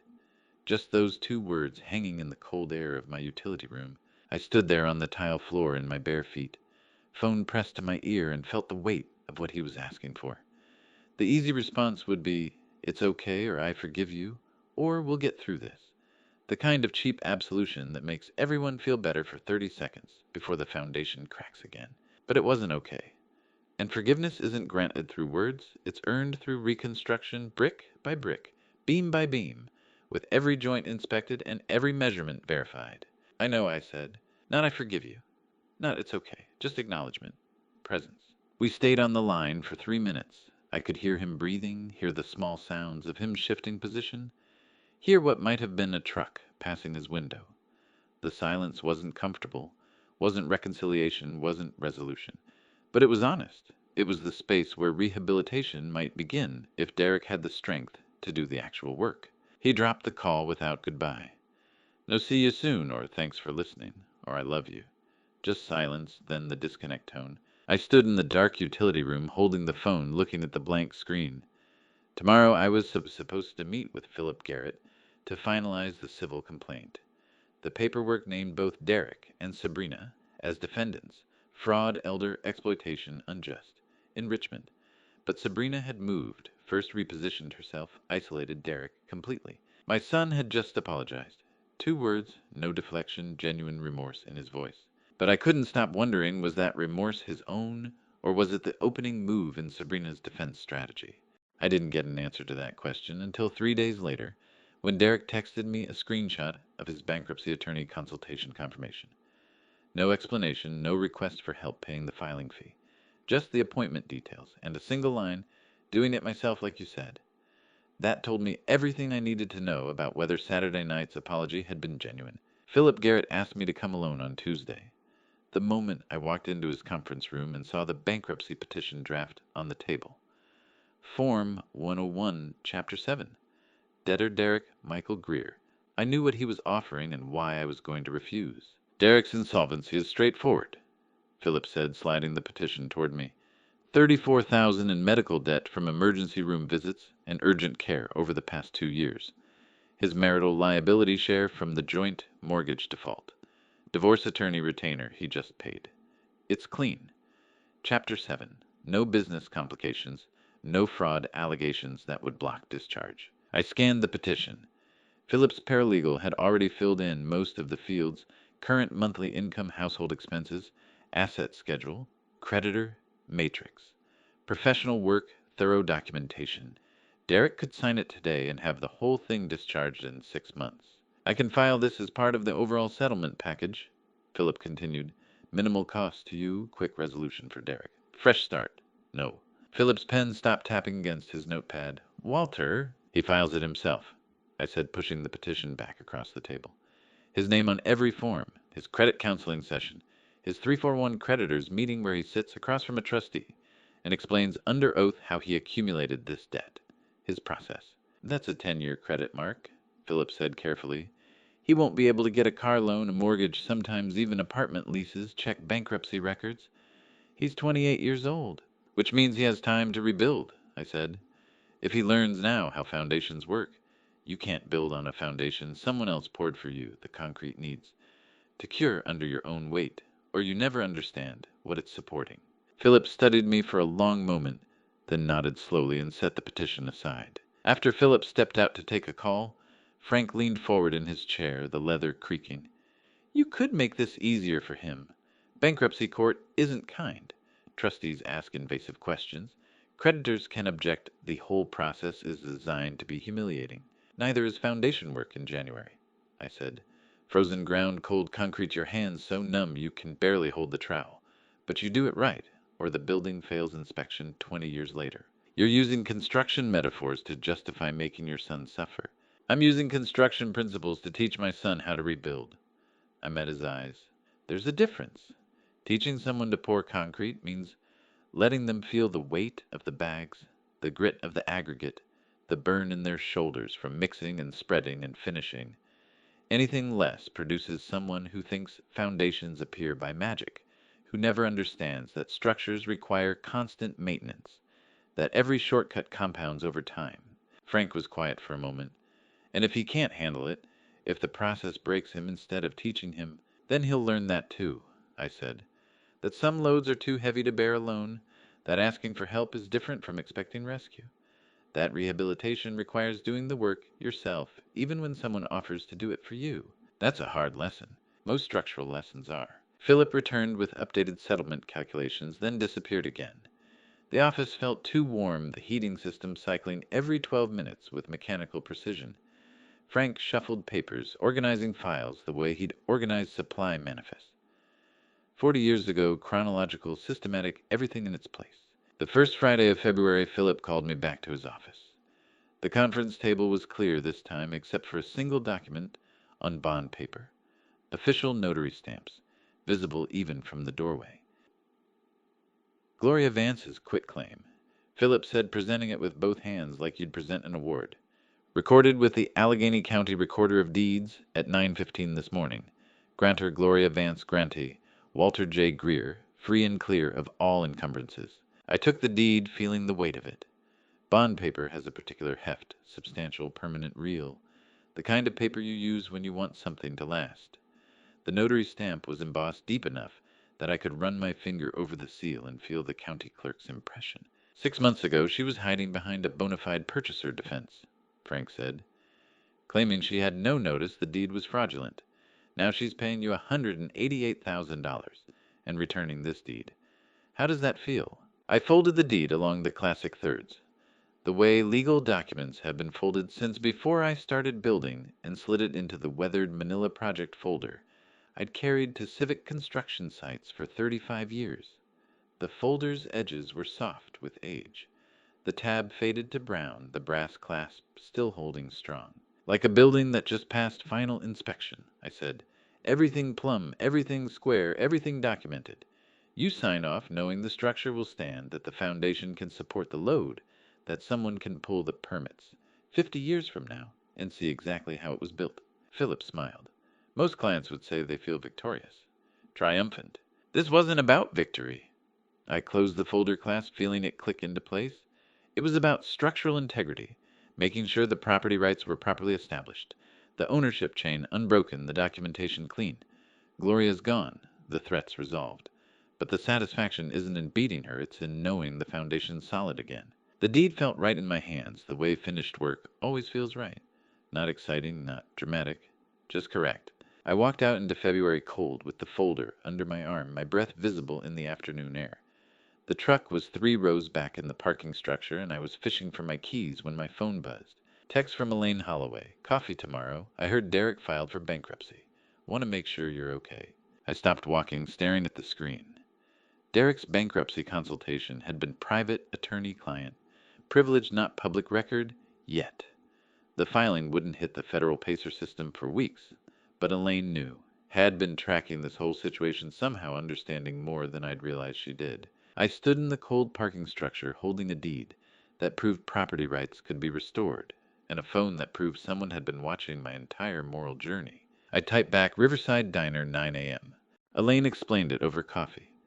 The next morning she'd been friends with Derek's bankruptcy attorney for 20 years, had seen the consultation request come through, recognized the last name. Not gossip, just the inevitable overlap in a city where professional circles run small. She asked if I was okay. I told her I didn't know yet. 2 weeks later, Tuesday morning in mid-February, Derek loaded the last box into his 2014 Civic. Everything he owned fit in a hatchback clothes laptop, a framed photo of Lily the toolbox I'd given him when he turned 16. The car had 140,000 miles and a cracked windshield that spiderwebbed across the passenger side. Failure sometimes looks like the first honest thing a person's done in years. Lily stood beside me on the porch, her small hand warm in mine. Derek's 4-year-old daughter from his first relationship spent weekends with me now, part of the informal arrangement he'd worked out with her mother while the divorce finalized. She wore her purple jacket with the hood up against the February cold, watching her father arrange boxes with the methodical precision he'd learned from me. Bankruptcy attorney said it'll take 6 months to discharge, Derek called from the driveway. Then I start over completely. Clean slate but marked credit for 10 years. Frank gave you a good referral, I said. Yeah. Derek closed the hatchback, the slam echoing off the garage. He stood there with his hand on the car door, not quite ready to leave. The apple tree. I should have taken the rope off months ago. I looked at the tree, the limbs standing vertical. Now the bark still showing the indentation where nylon twine had cut in for years. Yes, I said. Come back in March and help me prune it. He met my eyes then, not asking permission, not seeking absolution, just acknowledgement. I will. When he got in the car, his posture was different. Spine straighter, shoulders back, not defeated. Rebuilding. He pulled out of the driveway slowly, careful over the gravel, and disappeared around the bend in the road. Lily tugged my hand. Is Daddy coming back? For the tree pruning, I said, and other things when he's ready. She nodded, satisfied with an answer that gave her something concrete to expect. The apple tree that I'd tied down years ago to train its growth, then bound too long. Derek had been that tree rope cutting into bark growth, distorted by artificial constraint. Letting him leave was removing the restraint and hoping the trees remembered how to grow vertical. Some structures return to true when the weight is lifted. Others stay bent. You don't know until you release them. The coffee conversation with Elaine had stayed with me. Thursday afternoon at the diner, bitter coffee between us, she'd said she'd been watching how I handled everything. Not the legal parts, the moral parts. The choices about how far to push. I still don't know if I got it right, I'd told her. He's bankrupt, divorced, starting over at 28. He's also alive, employed, and learning, she'd replied. That's a foundation. You can build on that if the concrete's sound. She'd paused, then stirring sugar into her coffee with a spoon that clinked against ceramic. Frank mentioned you were planning a road trip. Frank talks too much. Frank thinks you've earned it. She'd smiled. 15 years of talking about Route 66 and the Pacific Coast Highway. Maybe it's time to stop planning and start driving.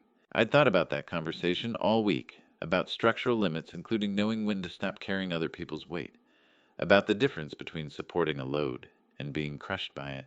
The final Saturday of February, Frank spread a massive paper road map across his kitchen counter. The kind that hasn't been printed in years, all folds and creases the paper worn soft at the edges. A bottle of whiskey sat beside it, 2 glasses already poured. You've been talking about this road trip for 15 years, Frank said. There are no more deadlines, Walter. Derek is handling his own foundation work now. Gloria's paid and gone. The house is yours legally and actually. What are you waiting for? I traced potential routes with my finger. Pittsburgh to Nashville, down to New Orleans, west through Texas. The Smoky Mountains, the Badlands, Albuquerque with its high desert light, the Pacific Coast Highway winding along cliffs I'd only seen in photographs. Nashville to New Orleans, I said. then west, through Texas. Maybe Albuquerque, end at the Pacific. That's 3 weeks minimum, Frank said. Longer if you actually stop to see anything. I've got time. Frank took a drink, set his glass down carefully. I know someone who might be interested in navigating. Good with maps, asks the right questions, doesn't mind long silences. I looked at him. Elaine. I didn't say that. He smiled. But yes. I pulled my mechanical pencil from my shirt pocket, the same pencil I'd used to draft construction plans for 35 years. The grip worn smooth, the clip slightly bent. The graphite made a steady, confident line across the map. Pittsburgh to Nashville to New Orleans to Texas to Albuquerque to California. The route looked like a load-bearing beam spanning the country, connecting foundations I'd never walked on. The line was precise, measured, deliberate. The same hand that had calculated structural limits and verified load capacities, now mapping adventure with engineering precision. Some journeys require careful planning. Others require the courage to follow the line once it's drawn. Departure in 3 weeks, I said. Back before summer. No schedule beyond daylight and curiosity. Frank raised his glass. To earned freedom. Driving home with the map folded in my passenger seat, I called Elaine. The phone rang twice. I wondered when you'd call, she answered. Have you ever been to New Mexico? No, I've heard the light there is different. Something about altitude and angle. Would you like to find out? I kept my voice steady, the way you keep your hand steady when marking critical measurements. Departure in 3 weeks. Back before summer. No schedule beyond daylight and curiosity. The silence lasted 3 seconds, long enough to hear her breathing, to imagine her considering variables I couldn't calculate. What kind of music do you listen to while driving? She asked. I smiled at the windshield, at the road ahead. I don't know yet. That's part of finding out.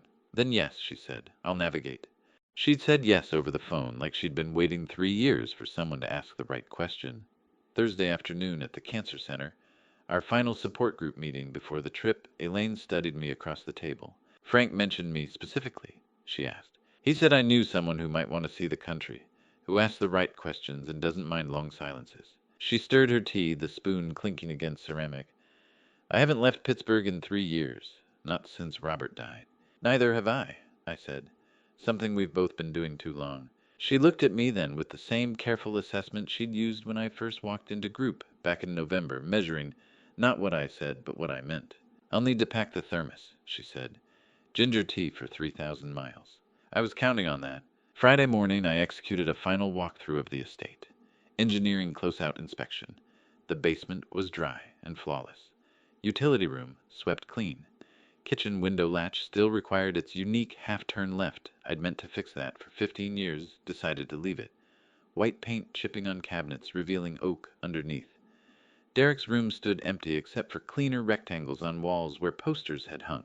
The backyard apple tree stood straight and unburdened the bark indentation from years of restraint, already starting to smooth. I locked the front door at 11:23 a.m., dropped the brass key in my pocket beside my mechanical pencil. The key felt lighter than it should, brass. Weighs what brass weighs, but the weight of defending it, proving ownership, maintaining it alone, was gone. Possession feels heaviest when you're afraid of losing it. Saturday arrived clear and cold. 6:47 a.m. Frank's pickup pulled into my driveway. He'd insisted on driving his truck. Better shocks, newer tires backup camera I'd never installed. Elaine sat in the passenger seat with her thermos already open, steam rising in the March dawn. I threw my duffel in the bed next to Frank's camping gear and Elaine's organized luggage, then climbed into the back seat. Last check, Frank said. Stove off water main marked mail hold confirmed. Everything documented and locked, I said. Elaine unscrewed the thermos cap and ginger tea scent filled the cab, the same smell that had marked every support group meeting since November. She poured 3 cups into the nested set she'd brought, passed them back carefully. GPS says 47 hours to Los Angeles, Frank said, unfolding the massive paper map across the dashboard. The crackling sound of creased paper filled the truck. I say we take 90 days if we feel like it. No deadlines, I agreed. My phone vibrated. Derek calling. I looked at the screen, then handed the phone to Elaine. She answered, Hi, Derek, your father's driving. He'll call you from Nashville. Pause. Yes, he's okay. Better than okay. Another pause. March, probably. He'll let you know about the pruning. She ended the call, passed the phone back. He wanted to say good luck. The traffic light at the end of my street turned green. Last chance to change your minds, I said. Frank put the truck in drive. Drive Frank, Elaine said, smiling at her own correction. West? Interstate 376. West opened up before us, the same highway I'd driven 10,000 times to job sites, supplier yards, inspection offices. This time the destination wasn't marked on any blueprint. Elaine poured more tea. Frank turned the radio to a station playing something I didn't recognize but didn't mind.